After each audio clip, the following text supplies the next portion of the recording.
Radio India KRPA 1110 AM ਦੇ ਸਰੋਤਿਆਂ ਨੂੰ ਸੁਖਜੀਤ ਮੰਗੜ ਵੱਲੋਂ ਪਿਆਰ ਤੇ ਸਤਿਕਾਰ ਸਹਿਤ ਸਤਿ ਸ਼੍ਰੀ ਅਕਾਲ। Good morning.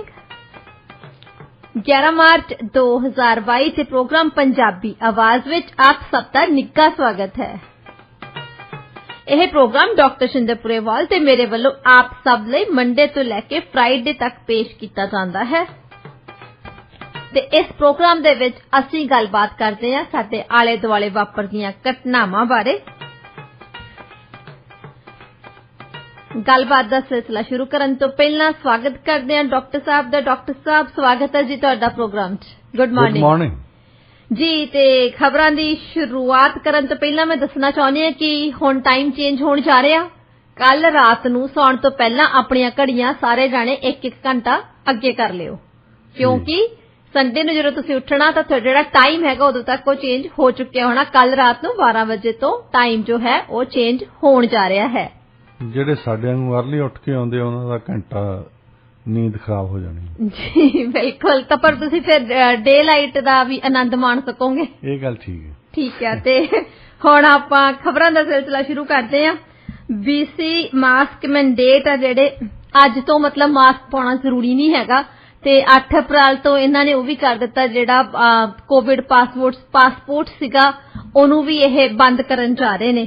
ਇਸ ਪੂਰੀ ਖਬਰ ਬਾਰੇ ਦੱਸੋ ਕਿ ਹੁਣ ਇਹਦਾ ਕੀ ਪ੍ਰਭਾਵ ਪਊਗਾ, ਕਿਉਂਕਿ ਕਾਫੀ ਦਿਨਾਂ ਤੋਂ ਲੋਕ ਵੀ ਵੰਡੇ ਹੋਏ ਸੀ। ਕੁਝ ਕਹਿੰਦੇ ਸੀ ਕਿ ਮਾਸਕ ਪਾਉਣਾ ਜ਼ਰੂਰੀ ਆ, ਇਹ ਸਭ ਦੀ ਸੇਫਟੀ ਦੇ ਲਈ ਹੈਗਾ, ਤੇ ਕੁਝ ਲੋਕ ਕਹਿੰਦੇ ਸੀ ਵੀ ਹੁਣ ਅਸੀਂ ਅੱਕ ਥੱਕ ਚੁੱਕੇ ਆ ਮਾਸਕ ਪਾ ਕੇ ਤੇ ਸਾਨੂੰ ਹੁਣ ਰਾਹਤ ਦਿੱਤੀ ਜਾਵੇ। ਹੁਣ ਰਾਹਤ ਮਿਲ ਚੁੱਕੀ ਆ।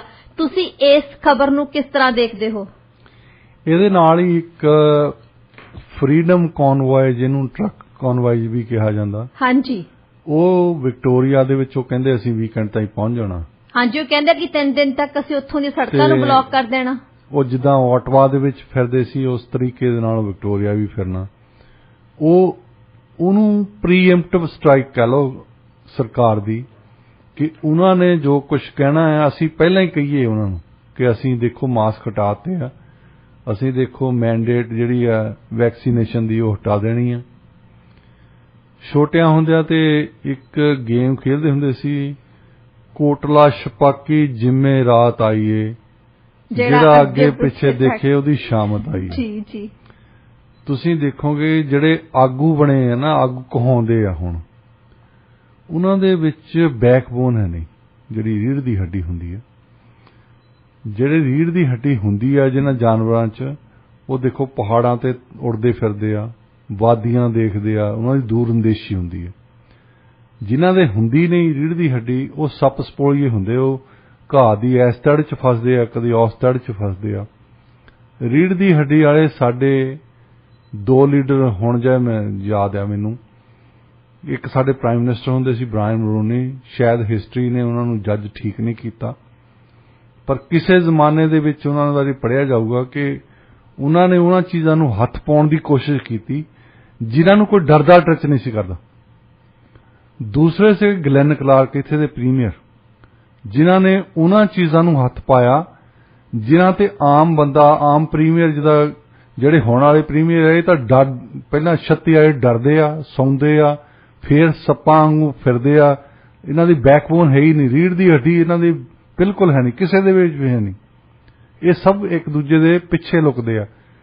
ਔਰ ਜਿਹੜਾ ਪੋਲੀਟੀਸ਼ੀਅਨ ਆ ਉਹ ਲੁਕਦਾ ਆ ਹੈਲਥ ਐਕਸਪਰਟਸ ਦੇ ਪਿੱਛੇ, ਕਿ ਇਹ ਅਸੀਂ ਫਿਰ ਲੋਕਾਂ ਨੂੰ ਕਹਿ ਦਈਏ ਕਿ ਹੈਲਥ ਐਕਸਪਰਟਸ ਨੇ ਇਹ ਗੱਲ ਕੀਤੀ ਹੈ। ਤੇ ਜਿਹੜੇ ਹੈਲਥ ਐਕਸਪਰਟਸ ਆ ਉਹਨਾਂ ਨੇ ਆਪਣੀਆਂ ਜੌਬਸ ਬਚਾਉਣੀਆਂ। ਉਹ ਲੁਕਦੇ ਆ ਕਿ ਦੇਖੋ ਅਸੀਂ ਕੁਝ ਨਹੀਂ ਕਰ ਸਕਦੇ, ਸਾਨੂੰ ਤਾਂ ਹੁਕਮ ਕਰ ਦਿੱਤਾ ਇਹਨਾਂ ਨੇ, ਪੋਲੀਟੀਸ਼ੀਅਨ ਨੇ, ਅਸੀਂ ਤਾਂ EMPLOYEES ਹਾਂ। ਸੋ ਨਾ ਤਾਂ ਡਾਕਟਰ ਬੌਨੀ ਨੇ ਜ਼ਿੰਮੇਵਾਰੀ ਲੈਣੀ ਹੈ ਤੇ ਨਾ ਏਡੀਐਨ ਡਿਕਸ ਨੇ ਲੈਣੀ ਹੈ। ਦੋਏ ਜਾਣੇ ਕੋਟਲਾ ਛਪਾਕੀ ਖੇਡ ਰਹੇ ਕਿ ਪਿੱਛੇ ਨੂੰ ਨਹੀਂ ਦੇਖਣਾ ਸੀ ਮੁੜ ਕੇ। ਲੋਕਾਂ ਨੂੰ ਇਹੀ ਦੱਸਣਾ ਕਿ ਇਹ ਦੇਖੋ ਜੀ ਹੈਲਥ ਐਕਸਪਰਟਸ ਦੀ, ਇਹ ਸਾਡੇ ਸਿਹਤ ਵਿਗਿਆਨੀਆਂ ਦਾ ਖਿਆਲ ਹੈ ਕਿ ਇੱਦਾਂ। ਇਹ ਪਿਛਲੇ ਹਫ਼ਤੇ ਹੀ ਹਾਲੇ ਗੱਲ ਕਰਕੇ ਹਟਿਆ, ਉਦੋਂ ਇਹਨਾਂ ਤੋਂ ਮੌਕਾ ਸੀਗਾ ਕਿ ਮਾਸਕ ਮੈਂਡੇਟ ਹਟਾ ਦੇਣੀ ਚਾਹੀਦੀ ਹੈ। ਬਾਕੀ ਪ੍ਰੋਵਿੰਸਸ ਨੇ ਹਟਾਈ ਆ ਤੇ ਹੁਣ ਇਹ ਸਿਰਫ ਤੇ ਸਿਰਫ ਦੇਖ ਰਹੇ ਆ ਵੀ ਕਨਵੋਏ ਨੇ ਆਉਣਾ। ਕੌਨਵੋਏ ਬਾਰੇ ਫਾਰਨ ਵਰਕ ਨੇ ਉਹਨਾਂ ਨੇ ਬਿਆਨ ਦਿੱਤਾ ਹੈ ਕਿ ਦੇਖੋ ਫਰੀडम ਹੈਗੀ ਆ ਲੋਕਾਂ ਨੂੰ, ਉਹ ਆਉਣ, ਉਹ ਜਾਣ, ਉਹਨਾਂ ਨੂੰ ਉਹ ਡੈਮੋਨਸਟ੍ਰੇਸ਼ਨ ਕਰਨ। ਫਰੀडम ਦੀ ਇੱਕ ਡੈਫੀਨੇਸ਼ਨ ਅੱਜ ਤੋਂ 100 ਸਾਲ ਬਾਅਦ ਪਹਿਲਾਂ ਕੀਤੀ ਸੀ ਕਿਸੇ ਨੇ, ਨਿਊਯਾਰਕ ਦੇ ਜੱਜ ਨੇ ਕੀਤੀ ਸੀ। ਉਹ ਕਹਿੰਦਾ ਕਿ ਤੁਸੀਂ ਹਵਾ ਦੇ ਵਿੱਚ ਮੁੱਕੇ ਮਾਰਨੇ ਆ, ਮਾਰੀ ਚਲੋ, ਤੁਸੀਂ ਬਾਹਰ ਤੁਰੇ ਫਿਰਦੇ ਇੱਥੇ 128 ਤੇ 72 ਤੇ, ਤੁਸੀਂ ਜਿੱਦਾਂ ਮਰਜ਼ੀ ਮਾਰੋ। ਤੁਸੀਂ ਕਹਿੰਦੇ ਕਿ ਮੈਂ ਬਾਕਸਰ ਆ, ਮੈਂ ਤਾਂ ਅਲੀ ਨਾਲ ਖੇਲਦਾ, ਪਰ ਜੇ ਉਹ ਮੁੱਕਾ ਮੇਰੇ ਮੂੰਹ ਦੇ ਨਾਲ ਟੱਚ ਕਰ ਗਿਆ ਨਾ ਜਦੋਂ, ਉਦੋਂ ਤੁਹਾਡੀ ਫਰੀडम ਖਤਮ ਹੋ ਜਾਣੀ ਹੈ ਜੀ। ਇਹ ਕਿਹੜੀ ਫਰੀडम ਹੈ ਵੀ ਟਰੱਕ ਲੈ ਕੇ ਜਾਓ? ਤੁਹਾਨੂੰ ਸੰਵਿਧਾਨ ਨੇ ਇਨਸਾਨਾਂ ਨੂੰ ਫਰੀडम ਦਿੱਤੀ ਹੈ, ਟਰੱਕਾਂ ਨੂੰ ਨਹੀਂ। ਉਹ ਚ ਨਹੀਂ ਲਿਖਿਆ ਕਿ ਸਟੀਲ ਦਾ ਬਣਿਆ ਹੋਵੇ ਤਾਂ ਉਹਦਾ ਏਡਾ ਵੱਡਾ ਇੰਜਣ ਹੋਵੇ ਤਾਂ ਉਹ ਆ ਕੇ ਰੋਕ ਦੇਵੇ ਤੁਹਾਨੂੰ। ਇਹ ਲੋਕਾਂ ਦਾ ਟ੍ਰੈਫਿਕ ਰੋਕਣਗੇ, ਲੋਕਾਂ ਦੇ ਨੇਬਰਹੁੱਡਸ ਦੇ ਵਿੱਚ ਜਾਣਗੇ। ਜੇ ਤਾਂ ਇਹਨਾਂ ਨੇ ਕੁਝ ਵਿਕਟੋਰੀਆ ਵਾਲਿਆਂ ਨੇ ਸਿੱਖਿਆ ਹੈ, ਆਟਵਾ ਦੇ ਵਿੱਚ ਜੋ ਕੁਝ ਹੋਇਆ ਆਹੀ ਕੁਝ ਹੋਇਆ ਨਾ, ਪਹਿਲਾਂ ਉਹ ਰੋਕ ਸਕਦੇ ਸੀ ਉਹਨਾਂ ਨੂੰ ਕਿ ਤੁਸੀਂ ਭਾਈ ਡੈਮੋਨਸਟ੍ਰੇਸ਼ਨ ਕਰਨੀ ਹੈ, ਤੁਸੀਂ ਜਿੰਨੇ ਵੀ ਮਰਦ ਔਰਤਾਂ ਆ ਜਾਓ ਇੱਥੇ, ਤੁਸੀਂ ਭਾਵੇਂ ਰੋਜ਼ ਹੀ ਸਾਡਾ ਸਿਆਪਾ ਕਰੋ, ਤੁਸੀਂ ਜਿੰਨਾ ਵੀ ਉੱਚੀ ਬੋਲ ਸਕਦੇ ਹੋ ਬੋਲੋ, ਇਹ ਤੁਹਾਡਾ ਹੱਕ ਆ। ਪਰ ਇਹ ਹੱਕ ਨਹੀਂ ਕਿ ਤੁਸੀਂ ਟਰੱਕ ਖੜੇ ਕਰ ਦਿਓ ਡਾਊਨਟਾਊਨ ਦੇ ਵਿੱਚ, ਤੁਸੀਂ ਉਹਨਾਂ ਦਾ ਟ੍ਰੈਫਿਕ ਬੰਦ ਕਰ ਦਿਓ, ਬਿਜ਼ਨਸ ਵਾਲਿਆਂ ਦਾ ਬਿਜ਼ਨਸ ਬੰਦ ਕਰ ਦਿਓ। ਇਸੇ ਗੱਲ ਤੇ ਲੋਕੀ ਕਰਲਾ ਲਏ ਸੀ ਵੀ ਅਸੀਂ ਕੰਮ ਤੇ ਨਹੀਂ ਜਾ ਸਕਦੇ, ਅਸੀਂ ਸ਼ਾਪਿੰਗ ਨਹੀਂ ਕਰ ਸਕਦੇ, ਸਾਡੀ ਜਿਹੜੀ ਆਮ ਜ਼ਿੰਦਗੀ ਆ ਉਹ ਪ੍ਰਭਾਵਿਤ ਹੋ ਚੁੱਕੀ ਹੈ। ਇਹ ਜੇ ਤਾਂ ਉਸ ਗੱਲ ਤੋਂ ਸਿੱਖਿਆ ਇਹਨਾਂ ਨੇ ਕੁਝ, ਜੇ ਇਹਨਾਂ ਦੇ ਵਿੱਚ ਕੋਈ ਮਤਲਬ ਰੀੜ੍ਹ ਦੀ ਹੱਡੀ ਹੈ ਅਜੇ ਵੀ, ਜੇ ਕੋਈ ਸਟੈਂਡ ਲੈਣ ਵਾਲਾ ਉਹ ਕਹਿ ਸਕਦਾ ਕਿ ਜਿਹੜਾ ਤੁਸੀਂ ਟਰੱਕ ਕਨਵੋਏ ਲੈ ਕੇ ਆਉਣਾ, ਟਰੱਕ ਬਾਹਰ ਖੜੇ ਕਰਿਆਓ, ਤੁਸੀਂ ਇੱਥੇ ਆਓ ਵਿਕਟੋਰੀਆ ਲੈਜਿਸਲੇਚਰ ਦੇ ਮੂਹਰੇ, ਸਾਡਾ ਘਾਹ ਕੱਟਿਆ ਆ, ਇੱਥੇ ਖੜੇ ਹੋ ਕੇ ਡੈਮੋਨਸਟ੍ਰੇਸ਼ਨ ਕਰੋ, ਜਿੰਨੇ ਦਿਨ ਮਰਜ਼ੀ ਕਰੋ। ਤੁਸੀਂ ਜ਼ਰੂਰੀ ਨਹੀਂ ਵੀ ਵੀਕਐਂਡ ਤੇ ਕਰਨੀ ਆ, ਤੁਸੀਂ ਭਾਵੇਂ ਹਫ਼ਤਾ ਹੀ ਰਹੋ ਇੱਥੇ, 2 ਹਫ਼ਤੇ ਰਹੋ, ਜਿੰਨਾ ਚਿਰ ਅਸੀਂ ਤੁਹਾਡੀਆਂ ਮੰਗਾਂ ਨਹੀਂ ਮੰਨਦੇ ਤੁਸੀਂ ਭਾਵੇਂ ਰੋਜ਼ ਹੀ ਕਰੋ। ਪਰ ਇਹ ਕਿਸੇ ਨੂੰ ਹੱਕ ਨਹੀਂ ਹੁੰਦਾ, ਕਿਸੇ ਸੰਵਿਧਾਨ ਦੇ ਵਿੱਚ ਨਹੀਂ ਲਿਖਿਆ, ਕਿਸੇ ਚਾਰਟਰ ਆਫ ਰਾਈਟਸ ਐਂਡ ਫਰੀडम्स 'ਚ ਨਹੀਂ ਲਿਖਿਆ ਕਿ ਇੱਕ ਮਸ਼ੀਨਰੀ ਦੇ ਕੋਲ ਹੱਕ ਆ ਟਰੱਕ ਲੈ ਕੇ ਚੱਲ ਜਾਣਾ, ਕਾਰਾਂ ਲੈ ਕੇ ਚੱਲ ਜਾਣਾ, ਕਿ ਤੁਸੀਂ ਇਹ ਉਸ ਹੱਕ ਦੇ ਵਿੱਚ ਮੌਜੂਦ ਨਹੀਂ ਹੈ। ਇਨਸਾਨਾਂ ਨੂੰ ਹੱਕ ਹੈ, ਉਹ ਕਰ ਲੈਣ, ਕੋਈ ਗੱਲ ਨਹੀਂ, ਇਹ ਇਸ਼ੂ ਨਹੀਂ ਹੈ ਇਹਨਾਂ ਲਈ। ਸੋ ਦੋਏ ਚੀਜ਼ਾਂ ਇਹ ਤੁਸੀਂ ਕਹੋ ਇੱਕ ਦੂਸਰੇ ਨਾਲ ਲੜੀਆਂ ਆ। ਇੱਕ ਤਾਂ ਮੈਂਡੇਟ ਹਟਾਉਣਾ, ਕੋਸ਼ਿਸ਼ ਹੈ ਕਿ ਜਿਹੜੀਆਂ ਮੰਗਾਂ ਉਹ ਫਰੀडम ਕਨਵੋਏ ਜਿਹੜਾ ਆਪਣੇ ਆਪ ਨੂੰ ਫਰੀडम ਕਨਵੋਏ ਕਹਾਉਂਦਾ ਆ, ਜਿਹੜੀਆਂ ਉਹਨਾਂ ਨੇ ਗੱਲਾਂ ਮਨਾਉਣੀਆਂ ਸਾਡੇ ਤੋਂ, ਉਹ ਪਹਿਲਾਂ ਹੀ ਮੰਨ ਗਏ ਸੀ ਜੀ। ਇਹ ਪਹਿਲਾਂ ਵੀ ਮੰਨ ਸਕਦੇ ਸੀ 2 ਹਫ਼ਤੇ ਪਹਿਲਾਂ, 2 ਹਫ਼ਤੇ ਪਹਿਲਾਂ ਤੇ ਅੱਜ ਦੇ ਵਿੱਚ ਕੀ ਇਹ ਅੰਕੜੇ ਦੱਸਣਗੇ ਤੁਹਾਨੂੰ। ਹਾਂਜੀ ਬਿਲਕੁਲ, ਜਿਹੜੀ ਚੀਜ਼ ਸਾਡੇ ਖਾਸ ਤੌਰ ਤੇ ਇੱਥੇ 1-2 ਮੰਤਰੀ ਹੈਗੇ ਆ, ਉਹਨਾਂ ਨੂੰ ਹੋਰ ਕੁਝ ਪਤਾ ਨਹੀਂ, ਉਹ ਅੰਕੜੇ ਪਤਾ ਨਹੀਂ, ਡਿਪਟੀ ਮਿਨਿਸਟਰ ਦੱਸ ਦਿੰਦਾ ਉਹਨੂੰ। ਮੈਂ ਕਿਹਾ ਇਹਨਾਂ ਨੂੰ ਇੰਨੀ ਅਕਲ ਹੋਣੀ ਚਾਹੀਦੀ ਕਿ ਰਿਸਰਚ 'ਚ ਅਸੀਂ ਬੱਚਿਆਂ ਨੂੰ ਦੱਸ ਦਿੰਦੇ ਆ ਕਿ ਅੰਕੜੇ ਬਹੁਤ ਕੁਝ ਦਿਲਚਸਪ ਦੱਸਦੇ ਆ ਤੁਹਾਨੂੰ, ਪਰ ਬਹੁਤ ਮਹੱਤਵਪੂਰਨ ਗੱਲਾਂ ਹੁੰਦੀਆਂ ਜਿਹੜੀਆਂ ਲੁਕਾਉਂਦੇ ਆ। ਇਹ ਇਕੱਲੇ ਅੰਕੜੇ ਨਾ ਸਾਨੂੰ ਪੇਸ਼ ਕਰੋ, ਮੂਰਖਾਂ ਵਾਂਗੂ ਤੋਤੇ ਵਾਂਗੂ ਰਟੇ ਨਾ ਫਿਰੋ। ਅਸੀਂ ਸਿਖਾਲਦੇ ਕਿ ਨਹੀਂ ਤੋਤੇ ਨੂੰ ਕਿ ਗੰਗਾ ਰਾਮ ਚੋਰੀ ਖਾਣੀ ਆ, ਉਹ ਕਹਿੰਦਾ ਖਾਣੀ ਆ। ਇਸੇ ਤਰ੍ਹਾਂ ਇਹਨਾਂ ਦੇ ਡਿਪਟੀ ਮਿਨਿਸਟਰ ਜਿਹੜੇ ਪੜ੍ਹੇ ਲਿਖੇ PhDs ਆ ਉਹਨਾਂ ਦੇ ਕੋਲ, ਉਹ ਬੰਦੇ ਸਾਡੇ ਮੰਤਰੀਆਂ ਨੂੰ ਜੋ ਕੁਝ ਦੱਸ ਦਿੰਦੇ ਆ, ਇਹ ਆ ਕੇ ਫਿਰ ਆਪਣੀ ਰਾਈਡਿੰਗ ਦੇ ਵਿੱਚ ਦੱਸਣਾ ਸ਼ੁਰੂ ਕਰਦੇ ਆ। ਇਹ ਫਿਰ ਏਦਾਂ ਪੇਸ਼ ਕਰਦੇ ਆ ਵੀ ਮੈਂ ਐਲਬਰਟ ਆਇਨਸਟਾਈਨ ਆ, ਕਿ ਮੇਰੇ ਜਿੰਨਾ ਲਾਇਕ ਬੰਦਾ ਕੋਈ ਨਹੀਂ ਹੈ। ਸਾਨੂੰ ਪਤਾ ਹੁੰਦਾ ਵੀ ਇਹਨੂੰ ਸਿਖਾਲ ਕੇ ਭੇਜਿਆ ਉੱਥੋਂ, ਤੇ ਅੱਜ ਅੰਕੜੇ ਦੱਸਣ ਲੱਗਾ ਹੈ ਸਾਨੂੰ। ਉਹ ਅੰਕੜਿਆਂ ਤੇ ਧਿਆਨ ਨਾਲ ਸੋਚਿਆ ਕਰੋ ਕਿ ਉਹਨਾਂ ਤੇ ਸਵਾਲ ਜੇ ਨਹੀਂ ਕੋਈ ਕਰਦਾ, ਇਹ ਸਮਝੋ ਹੋ ਸਕਦਾ ਸਦਾਚਾਰ ਹੋਵੇ, ਜਿੱਦਾਂ ਅੱਜ ਕੱਲ੍ਹ ਸਾਡੇ ਪੱਤਰਕਾਰੀ 'ਚ ਵੀ ਸਦਾਚਾਰ ਆ ਗਿਆ ਨਾ, ਕਿ ਅਗਲੇ ਨੂੰ ਮੁੜ ਕੇ ਕੁਝ ਸਵਾਲ ਕਰਨਾ ਹੀ ਨਹੀਂ, ਜੋ ਮਰਜ਼ੀ ਕਹਿ ਦਿਓ ਉਹ ਹੀ ਛਾਪ ਦੇਣਾ। ਉਹਨਾਂ ਨੇ ਛਾਪਣਾ ਹੁੰਦਾ ਤਾਂ ਕਿ ਜੇ ਹੁਣ ਸਵਾਲ ਕਰਤਾ ਅਗਲੀ ਨੂੰ ਇਹਨੇ ਮੇਰੇ ਨਾਲ ਇੰਟਰਵਿਊ ਨਹੀਂ ਦੇਣੀ। ਹੁਣ ਵੈਨਕੂਵਰ ਸਾਂਝ ਤੁਸੀਂ ਕੰਮ ਕਰਦੇ ਹੋ, ਉਹਨਾਂ ਨੇ ਅੱਜ ਭੇਜਣਾ ਕਿਸੇ ਮੰਤਰੀ ਕੋਲ, 2 ਹਫ਼ਤਿਆਂ ਬਾਅਦ ਫਿਰ ਭੇਜ ਦੇਣਾ। ਜੇ ਤੁਸੀਂ ਉਹਨਾਂ ਨੂੰ ਉਲਟੇ ਸਿੱਧੇ ਸਵਾਲ ਕਰਨ ਲੱਗ ਪਏ, ਉਹਨਾਂ ਨੇ ਕਹਿਣਾ ਅਸੀਂ ਤੁਹਾਨੂੰ ਇੰਟਰਵਿਊ ਨਹੀਂ ਦੇਣੀ, ਜੀ ਬਿਲਕੁਲ ਉਹਨਾਂ ਨੇ ਕੰਨੀ ਕਤਰਾਉਣੀ ਹੈ। ਉਹਨਾਂ ਨੇ ਕੰਨੀ ਕਤਰਾਉਣੀ ਨਾ, ਤਾਂ ਉਧਰੋਂ ਜਿਹੜੇ ਮਾਲਕ ਬੈਠੇ ਉਹ ਕਹਿੰਦੇ ਅਸੀਂ ਤਾਂ ਤੈਨੂੰ ਭੇਜਿਆ ਸੀ ਇੰਟਰਵਿਊ ਕਰਨ, ਤੂੰ ਇੱਥੇ ਹੀ ਬੈਠਾ, ਹੁਣ ਕੀ ਦੱਸੇ ਬੰਦਾ। ਜੀ ਬਿਲਕੁਲ ਫਸ ਗਿਆ ਨਾ ਦੋਹੀਂ ਪਾਸੇ। ਹਾਂਜੀ, ਤੇ ਇਹ ਗੱਲ ਵਿਕਟੋਰੀਆ ਹੋ ਰਹੀ ਹੈ ਸਾਡੇ। ਇਸ ਸਮੇਂ ਤੁਸੀਂ ਸੁਣ ਰਹੇ ਪ੍ਰੋਗਰਾਮ ਪੰਜਾਬੀ ਆਵਾਜ਼ ਡਾਕਟਰ ਸ਼ਿੰਦਰ ਪ੍ਰੇਵਾਲ ਤੇ ਸੁਖਜੀਤ ਮਾਂਗੜ ਦੇ ਨਾਲ। ਡਾਕਟਰ ਸਾਹਿਬ ਰੁੱਖ ਕਰਦੇ ਜੀ ਅਗਲੀ ਖਬਰ ਵੱਲ। ਤੇ ਇੱਕ ਐਮਰਜੈਂਸੀ ਸਮਿਟ ਹੋਈ ਹੈ ਹੈਲਥ ਵਰਕਰਸ ਦੀ, ਜਿਸ ਵਿੱਚ 40 ਹੈਲਥ ਵਰਕਰ ਆਰਗੇਨਾਈਜੇਸ਼ਨਸ ਨੇ ਹਿੱਸਾ ਲਿਆ। ਇਸ ਸਮਿਟ ਦਾ ਮਕਸਦ ਕੀ ਸੀ ਤੇ ਇਸ ਸਮਿਟ ਦੇ ਵਿੱਚ ਕੀ ਡਿਸਕਸ ਹੋਇਆ, ਆਪਣੇ ਸਰੋਤਿਆਂ ਨੂੰ ਡਿਟੇਲ ਵਿੱਚ ਦੱਸੋ। ਦੇਖੋ, ਅਸੀਂ ਪਹਿਲਾਂ ਵੀ ਗੱਲ ਕੀਤੀ ਕਿ ਇੱਕ ਪੋਲੀਟੀਸ਼ੀਅਨ ਦੀ ਆਦਤ ਹੈ ਜਦੋਂ ਖਾਸ ਤੌਰ ਤੇ ਇਲੈਕਸ਼ਨ ਹੋਣੀ ਹੋਵੇ ਨਾ, ਤੇ ਦੋ ਚੀਜ਼ਾਂ ਤੇ ਦਵਾ ਪੈਸੇ ਕੱਢਣ ਦੀ ਕੋਸ਼ਿਸ਼ ਕਰਦੇ ਆ, ਲੋਕਾਂ ਨੂੰ ਖੁਸ਼ ਕਰਨ ਦੀ। ਇੱਕ ਕਿਸਮ ਦੀ ਰਿਸ਼ਵਤ ਦੇਣ ਦੀ ਕੋਸ਼ਿਸ਼ ਹੁੰਦੀ ਹੈ ਕਿ ਹੈਲਥ ਕੇਅਰ ਤੇ ਪੈਸੇ ਖਰਚਤੇ ਜੀ ਅਸੀਂ, ਤੇ ਦੂਸਰਾ ਪੁਲਿਸ ਵਾਲਿਆਂ ਨੂੰ ਪੈਸੇ ਦੇ ਕੇ ਜਾਣਗੇ ਉਹਨਾਂ ਦਿਨਾਂ ਦੇ ਵਿੱਚ ਸਰੀ 'ਚ। ਖਾਸ ਤੌਰ ਤੇ ਇੱਥੇ ਕੋਈ ਨਾ ਕੋਈ ਮੰਤਰੀ ਆਇਆ ਹੁੰਦਾ, ਉਹ ਅਨਾਉਂਸਮੈਂਟ ਕਰੂਗਾ ਕਿ ਆ ਇੰਨੇ ਪੈਸੇ ਅਸੀਂ ਪੁਲਿਸ ਨੂੰ ਦੇ ਚੁੱਕੇ ਹਾਂ। ਉਹਨਾਂ ਨੂੰ ਪੁੱਛੇ ਵੀ ਕਾਹਦੇ ਲਈ ਦੇ ਚੱਲੇ ਆ, ਤੁਸੀਂ ਲੰਗਰ ਕਰਾਉਣਾ, ਕੋਈ ਲੱਡੂ ਵੰਡਣੇ ਇਹਦੇ, ਪਰ ਦੱਸੋ ਤਾਂ ਸਹੀ, ਕੋਈ ਰਿਵਿਊ ਕੀਤਾ ਇਹਦੇ ਬਾਰੇ ਕਿ ਹਰ ਇੱਕ ਚੀਜ਼ ਤੇ ਜਦੋਂ ਤੁਸੀਂ ਕਰਦੇ ਆ ਪੈਸਾ ਹੀ ਉਹਦਾ ਸੋਲੂਸ਼ਨ ਨਹੀਂ ਹੁੰਦਾ। ਕਈ ਵਾਰੀ ਇਸ ਤਰ੍ਹਾਂ ਵੀ ਹੁੰਦਾ ਕਿ ਅਸੀਂ ਪੈਸੇ ਸਾਡੇ ਕੋਲ ਹੋਣ, ਉਹਨੂੰ ਸਿਆਣਪ ਨਾਲ ਵਰਤਣੇ, ਜਿੱਦਾਂ ਕਹਿੰਦੇ ਹੁੰਦੇ ਨੇ ਚੱਜੀ ਤੇ ਚੱਜੀ ਦੀ ਕਹਾਣੀ ਸੁਣਦੇ ਹੁੰਦੇ ਸੀ ਕਿ ਕਿਸੇ ਦੇ ਰਾਜੇ ਨੇ ਕਿਸੇ ਦੋ ਔਰਤਾਂ ਗਈਆਂ ਉਹਨਾਂ ਦੇ ਉਹਦੇ ਕੋਲ ਕਹਿਣ ਕਿ ਇਹਨੇ ਮੇਰੇ ਪੈਸੇ ਦੇਣੇ ਆ, ਦਿੰਦੀ ਨਹੀਂ ਪੈਸੇ, ਤੇ ਉਹਨੇ ਦੋਹਾਂ ਜਾਣੀਆਂ ਨੂੰ ਕਿਹਾ ਵੀ ਉਹ ਗਾਰੇ ਦੇ ਵਿੱਚ ਵੜੋ ਤੇ ਇੱਕ ਦੂਜੀ ਨਾਲ ਘੁਲੋ। ਉਹ ਘੁਲਣ ਲੱਗ ਪਈਆਂ, ਜਦੋਂ ਬਾਹਰ ਨਿਕਲੀਆਂ ਉਹਨਾਂ ਨੂੰ ਕੱਲੀ ਨੂੰ ਇੱਕ ਬਾਲਟੀ ਦੇ ਦਿੱਤੀ ਪਾਣੀ ਦੀ, ਤੇ ਉਹਨਾਂ ਨੂੰ ਪੁੱਛਿਆ ਕਿ ਤੁਸੀਂ ਇਹਨੂੰ ਹੁਣ ਇਹਦੇ ਵਿੱਚ ਆਪਣੇ ਆਪ ਨੂੰ ਸਾਫ਼ ਕਰੋ, ਨਹਾਓ ਇਹ ਨਾ। ਜਿਹੜੀ ਤਾਂ ਸੀਗੀ ਕੁਚੱਜੀ, ਉਹਨੂੰ ਤਾਂ ਮਾਰਿਆ ਚੱਕ ਕੇ ਇੱਕ ਵਾਰੀ ਬਾਲਟੀ, ਤੇ ਉਹ ਮਾੜਾ ਜਿਹਾ ਮੂੰਹ ਮਾਂ ਸਾਫ਼ ਹੋਇਆ ਹੋਣਾ ਉਹਦਾ, ਬਾਕੀ ਉਹ ਗਾਰੇ ਨਾਲ ਲਿਬੜੀ ਪਈ। ਜਿਹੜੀ ਚੱਜੀ ਸੀ ਉਹਨੇ ਅੱਧੀ ਬਾਲਟੀ ਨਾਲ ਸਾਰਾ ਪਿੰਡਾ ਸਾਫ਼ ਕਰ ਲਿਆ, ਤੇ ਉਹ ਕਹਿੰਦੀ ਜੀ ਅੱਧੀ ਬਾਲਟੀ ਬਚ ਗਈ ਹੈ।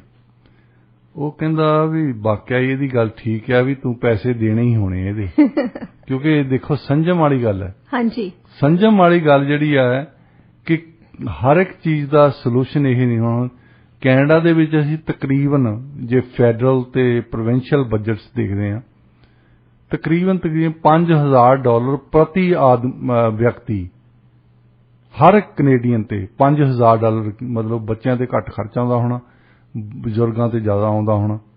$5,000 ਉਹਨਾਂ ਤੇ ਅਸੀਂ ਹੈਲਥ ਕੇਅਰ ਤੇ ਸਪੈਂਡ ਕਰਦੇ ਹਾਂ, ਮੋਸਟਲੀ ਸੈਲਰੀਜ਼ ਦੇ ਵਿੱਚ, ਨਰਸਾਂ ਦੀਆਂ ਸੈਲਰੀਜ਼ ਆ, ਐਡਮਿਨਿਸਟ੍ਰੇਸ਼ਨ ਵਾਲਿਆਂ ਦੀ ਸੈਲਰੀਜ਼ ਆ।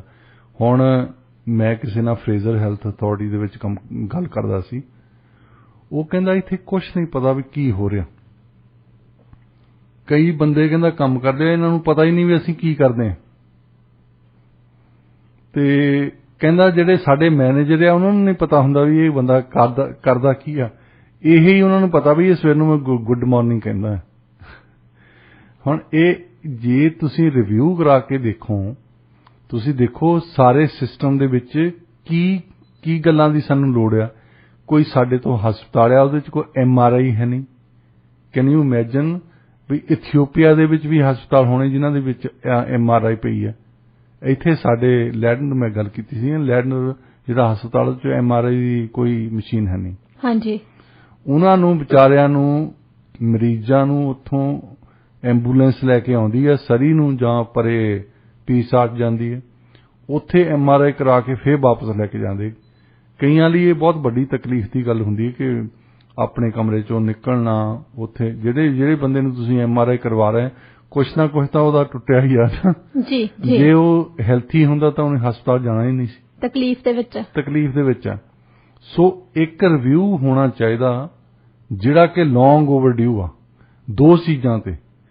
ਇੱਕ ਤਾਂ ਜਿਹੜਾ ਸੰਵਿਧਾਨਕ ਤੌਰ ਤੇ ਇਹ ਜੂਰਿਸਡਿਕਸ਼ਨ, ਜਿਹੜਾ ਅਧਿਕਾਰ ਖੇਤਰ ਹੈ, ਉਹ ਦਿੱਤਾ ਆ ਪ੍ਰੋਵਿੰਸਸ ਨੂੰ, ਸੂਬਿਆਂ ਨੂੰ, ਤੇ ਫੈਡਰਲ ਗਵਰਨਮੈਂਟ ਦੇ ਵਿੱਚ ਜਾ ਕੇ ਤੁਸੀਂ ਦੇਖੋ ਜਿਹੜੀ ਬਿਲਡਿੰਗ ਇਹਨਾਂ ਦੇ ਕੋਲ ਹੈਲਥ ਡਿਪਾਰਟਮੈਂਟ ਦੀ ਆ, ਉਹਨਾਂ ਦਾ ਜੂਰਿਸਡਿਕਸ਼ਨ ਕੋਈ ਨਹੀਂ ਹੈ, ਪਰ ਉੱਥੇ ਇੰਨੇ ਮਤਲਬ ਸੈਂਕੜੇ ਹੀ ਬੰਦੇ ਅੰਦਰ ਨੂੰ ਸਵੇਰ ਨੂੰ ਜਾਣ ਦੇ ਮਿਲਦੇ ਆ, ਫਿਰ ਤੁਸੀਂ 4:30 ਜਾ ਖੜ ਜਾਓ, ਸੈਂਕੜੇ ਹੀ ਬੰਦੇ ਬਾਹਰ ਨੂੰ ਨਿਕਲਦੇ ਆ। ਉਹਨਾਂ ਨੂੰ ਪੁੱਛੋ ਵੀ ਤੁਸੀਂ ਕੱਲ੍ਹ ਲਈ ਇੰਨੇ ਬੰਦੇ ਰੱਖੇ ਆ? ਓਵਰਲੈਪਿੰਗ ਬਹੁਤ ਹੁੰਦੀ ਆ, ਉਹੀ ਗੱਲਾਂ ਉਹ ਕਰਦੇ ਆ, ਉਹੀ ਗੱਲ ਪ੍ਰੋਵਿੰਸ ਵਾਲੇ ਕਰਦੇ ਆ। ਫਿਰ ਪ੍ਰੋਵਿੰਸਸ ਦੇ ਵਿੱਚ ਕੁਝ ਵਿਕਟੋਰੀਆ ਬੰਦੇ ਬੈਠੇ ਹੋਏ ਉਹਨੂੰ ਹੀ ਗੱਲ ਕਰਦੇ ਆ, ਕੁਛ ਜਿਹੜੀਆਂ ਰੀਜਨਲ ਹੈਲਥ ਅਥਾਰਟੀਜ਼ ਬਣਾਈਆਂ ਉਹ ਗੱਲ ਕਰਦੀਆਂ। ਫਿਰ ਰੀਜਨਲ ਹੈਲਥ ਅਥਾਰਟੀ ਨੇ ਜਿਹੜੀ ਗੱਲ ਕਰਨੀ ਆ ਉਹੀ ਹਸਪਤਾਲ ਵਾਲੇ ਕਰੀ ਜਾਂਦੇ ਆ। ਇਹਨਾਂ ਦੀ ਓਵਰਲੈਪਿੰਗ ਇੰਨੀ ਜ਼ਿਆਦਾ ਆ। ਹੁਣ ਇਹਨਾਂ ਨੂੰ ਸੈਂਕਰਨਾਈਜ਼ ਕਹਿੰਦੇ ਹੁੰਦੇ ਨਾ, ਟਿਊਨ ਜਦੋਂ ਕਰਦੇ ਹਾਂ ਅਸੀਂ, ਜਦੋਂ ਮਿਊਜ਼ਿਕ ਕਰਦੇ ਹਾਂ ਸੈਂਕਰਨਾਈਜ਼ ਕਰਨ ਦੀ ਲੋੜ ਆ। ਇੱਕ ਤਾਂ ਸੈਂਕਰਨਾਈਜ਼ ਕਰਨ ਦੀ ਲੋੜ ਆ, ਦੂਜਾ ਇਹ ਦੇਖੋ ਕਿ ਜਦੋਂ ਦਾ ਸਾਡੇ ਹੈਲਥ ਕੇਅਰ ਸਿਸਟਮ ਆਇਆ ਉਸ ਦਿਨ ਤੋਂ ਬਾਅਦ ਪਹਿਲਾਂ ਤਾਂ ਸਿਰਫ ਡਾਕਟਰਾਂ ਨੂੰ ਦੀ ਫੀਸ ਦਿੰਦੇ ਸੀ ਆਪਣੇ ਹੈਲਥ ਕੇਅਰ ਵਾਲੇ, ਪਬਲਿਕ ਹੈਲਥ ਵਾਲੇ। ਹੁਣ ਹੋਰ ਹੌਲੀ ਇੰਨੀਆਂ ਚੀਜ਼ਾਂ ਇਨਕਲੂਡ ਕੀਤੀਆਂ ਗਈਆਂ ਕਿ ਹੁਣ ਜੇ ਕਿਸੇ ਨੇ ਬੰਦੇ ਨੇ ਔਰਤ ਬਣਨਾ ਹੋਵੇ ਉਹਦਾ ਵੀ ਪੇ ਕਰਦੇ ਆ, ਮਤਲਬ ਹਰ ਚੀਜ਼ ਪੇ ਕਰਦੇ ਆ। ਜਿਹੜੀਆਂ ਚੀਜ਼ਾਂ ਨੈਸੈਸਰੀ ਆ ਉਹਨਾਂ ਨੂੰ ਪ੍ਰਾਇਓਰਟੀ ਰੱਖੋ, ਜਿਹੜੀਆਂ ਚੀਜ਼ਾਂ ਅਨਨੈਸੈਸਰੀ ਆ ਉਹਨਾਂ ਨੂੰ ਪਿੱਛੇ ਰੱਖੋ। ਇਹ ਤਾਂ ਰਿਵਿਊ ਤੋਂ ਬਾਅਦ ਪਤਾ ਲੱਗੂਗਾ ਨਾ। ਜੇ ਤੁਸੀਂ ਰਿਵਿਊ ਕਰਦੇ ਆ, ਦੇਖਦੇ ਆ ਕਿਹੜੀਆਂ ਚੀਜ਼ਾਂ ਆ। ਹੁਣ ਆ ਪੈਂਡੈਮਿਕ ਆਇਆ, ਪੈਂਡੈਮਿਕ ਨੇ ਇੱਕ ਗੱਲ ਸ਼ੋ ਕਰਤੀ ਕਿ ਕੈਨੇਡਾ ਦਾ ਹੈਲਥ ਸਿਸਟਮ ਕੰਮ ਨਹੀਂ ਕਰਦਾ। ਇੱਕ ਹੀ ਵਾਰੀ ਆਇਆ, ਹਾਲੇ ਇੰਨਾ ਭਿਆਨਕ ਨਹੀਂ ਜਿੱਦਾਂ ਸਪੈਨਿਸ਼ ਫਲੂ ਆਇਆ ਸੀ, ਇੰਨੀਆਂ ਮੌਤਾਂ ਹੋਈਆਂ ਸੀ, ਉਹਦੇ ਹਿਸਾਬ ਨਾਲ ਇਹ ਉਹਨਾਂ ਤੁਸੀਂ ਕਹੋ ਗੰਭੀਰ ਨਹੀਂ ਸੀ। ਖਾਸ ਤੌਰ ਤੇ ਕੰਪਨੀਆਂ ਨੇ ਫਟਾਫਟ ਵੈਕਸੀਨਸ ਲੈ ਆਂਦੀਆਂ, ਉਦੋਂ ਵੈਕਸੀਨ ਕੋਈ ਨਹੀਂ ਸੀ। ਲੋਕੀ ਆਪਣੇ ਪੰਜਾਬ 'ਚ ਵੀ ਬਜ਼ੁਰਗ ਦੱਸਦੇ ਹੁੰਦੇ ਸੀ ਵੀ ਇੱਕ ਬੰਦੇ ਨੂੰ ਫੂਕਿਆ ਹੋਏ ਤਾਂ ਘਰ ਗਿਆ, ਦੂਜਾ ਬੰਦਾ ਮਰਿਆ ਹੈ। ਇਸ ਤਰ੍ਹਾਂ ਗੰਭੀਰ ਸੀ ਉਹ ਗੱਲ। ਇੱਕ ਪੈਂਡੈਮਿਕ ਨੇ ਕੈਨੇਡਾ ਦਾ ਸ਼ਟਰ ਕਰਕੇ ਰੱਖ ਦਿੱਤਾ ਹੈਲਥ ਕੇਅਰ ਸਿਸਟਮ। ਉਹਦੇ ਵਿੱਚ ਹੁਣ ਕੀ ਹੋਇਆ, ਅੱਜ ਤਾਈਂ ਇਹ ਗੱਲ ਚੱਲਦੀ ਹੈ, ਜਿਹੜੀਆਂ ਸਰਜਰੀਜ਼ ਤੁਹਾਨੂੰ ਨੈਸੈਸਰੀ ਆ ਉਹ ਹੋ ਨਹੀਂ ਰਹੀਆਂ, ਉਹ ਡਿਟੈਕਟ ਹੀ ਨਹੀਂ ਹੋ ਰਹੀਆਂ ਇਹਨਾਂ ਤੋਂ। ਹਸਪਤਾਲ ਭਰੇ ਪਏ ਆ ਅਨਵੈਕਸੀਨੇਟਡ ਲੋਕਾਂ ਦੇ ਨਾਲ, ਐਮਰਜੈਂਸੀ ਵਾਰਡਸ, ICUs। ਔਰ ਇਹ ਕੀ ਕਰਦੇ ਆ, ਲੋਕਾਂ ਨੂੰ ਆਪਣੇ ਪੈਂਡੈਮਿਕ ਦਾ ਬਹਾਨਾ ਲਾ ਕੇ ਹਰ ਚੀਜ਼ ਜਿਹੜੀ ਅੱਜ ਕੱਲ੍ਹ ਚੱਲਦੀ ਨਾ, ਚਿੜੀ ਮਰੇ ਜਾਂ ਕਾਂ, ਤੇ ਪੈਂਡੈਮਿਕ ਦੇ ਨਾਲ ਜੀ ਜੋ ਮਰਜ਼ੀ ਹੋਵੇ ਨਾ, ਜੋ ਇਹਨਾਂ ਦੀ ਵੀ ਗਲਤੀ ਹੁੰਦੀ ਆ ਵੀ ਆਹ ਨਹੀਂ ਹੋਣਾ, ਉਹ ਫਿਰ ਪੈਂਡੈਮਿਕ ਤੇ ਕਹਿੰਦੇ ਉਹ ਪੈਂਡੈਮਿਕ ਕਰਕੇ ਮੈਂ ਆ ਨਹੀਂ ਕੀਤਾ, ਪੈਂਡੈਮਿਕ ਨੇ ਕਰਕੇ ਤੂੰ ਟੀਕਾ ਗਲਤ ਲਾਤਾ, ਪੈਂਡੈਮਿਕ ਦੇ ਕਰਕੇ ਤੂੰ ਮੇਰੀ ਲੱਤ ਗਲਤ ਕੱਟ ਦਿੱਤੀ। ਇਹਦੇ ਵਿੱਚ ਪੈਂਡੈਮਿਕ ਦਾ ਕੀ ਕੰਮ ਹੈ? ਸੋ ਜਿੰਨਾ ਚਿਰ ਇੱਕ ਵੱਡਾ ਰਿਵਿਊ ਪ੍ਰੋਵਿੰਸ ਲੈਵਲ ਤੇ ਔਰ ਫੈਡਰਲ ਲੈਵਲ ਤੇ ਦੋਹਾਂ ਤੇ ਨਹੀਂ ਹੁੰਦਾ ਕੈਨੇਡਾ ਦੇ ਵਿੱਚ, ਔਰ ਇਹ ਦੇਖਿਆ ਜਾਵੇ ਕਿ 2022 ਦੇ ਵਿੱਚ 1965 ਦਾ ਸ਼ੁਰੂ ਹੋਇਆ ਜਿਹੜਾ ਸਿਸਟਮ ਆ, ਉਹਦੇ ਨਾਲੋਂ ਹੁਣ ਕੀ ਚੇਂਜਸ ਆਈਆਂ, 2022 ਦੇ ਵਿੱਚ ਕਿਹੜੀਆਂ ਬਿਮਾਰੀਆਂ ਮੂਹਰੇ ਆਈਆਂ ਜਿਨ੍ਹਾਂ ਨੂੰ ਪ੍ਰਾਇਓਰਟੀ ਸਮਝਿਆ ਜਾਣਾ ਚਾਹੀਦਾ। ਇੱਕ ਏਜ ਗਰੁੱਪ ਦੇ ਵਿੱਚ ਗੱਲ ਆਉਂਦੀ ਆ ਕਿ ਇੱਕ ਏਜ ਦੇ ਗਰੁੱਪ ਨੂੰ ਸਰਟਨ ਬਿਮਾਰੀਆਂ ਲੱਗਦੀਆਂ, ਕਈਆਂ ਨੂੰ ਗੰਭੀਰ ਲੱਗਦੀਆਂ, ਕਈਆਂ ਨੂੰ ਨਹੀਂ ਗੰਭੀਰ ਲੱਗਦੀਆਂ, ਉਹਨਾਂ ਨੂੰ ਦੇਖਿਆ ਜਾਣਾ ਚਾਹੀਦਾ।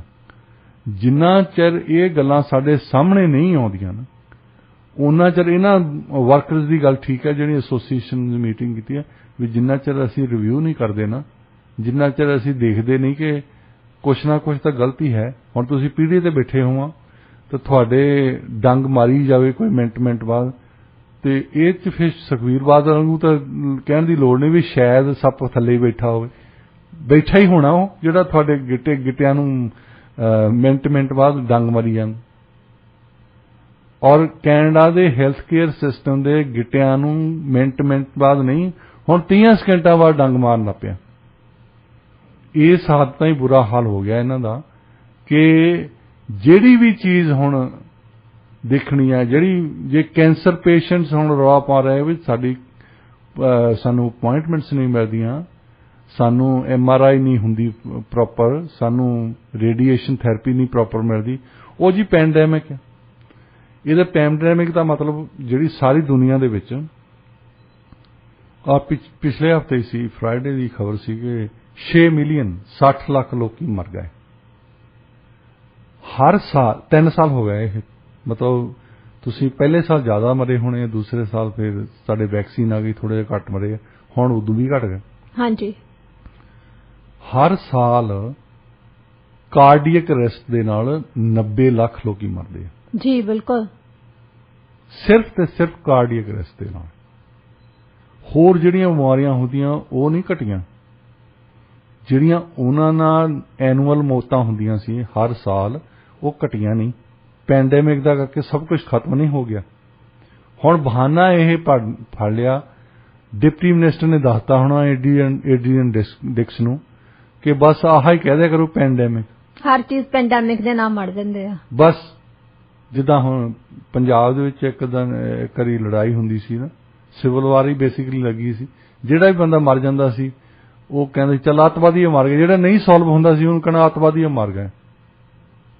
ਹੁਣ ਕੌਣ ਅੱਤਵਾਦੀ ਹੈ, ਕੌਣ ਕਿੱਥੋਂ ਆਇਆ ਸੀ, ਕਿੱਥੇ ਲੁਕਿਆ, ਕਿੱਦਾਂ ਮਾਰਿਆ ਉਹਨੂੰ, ਕਿੱਧਰ ਨੂੰ ਗਿਆ, ਉਹਦੀ ਤਫਤੀਸ਼ ਤਾਂ ਹੋਣੀ ਚਾਹੀਦੀ ਹੈ ਨਾ ਜੀ ਬਿਲਕੁਲ।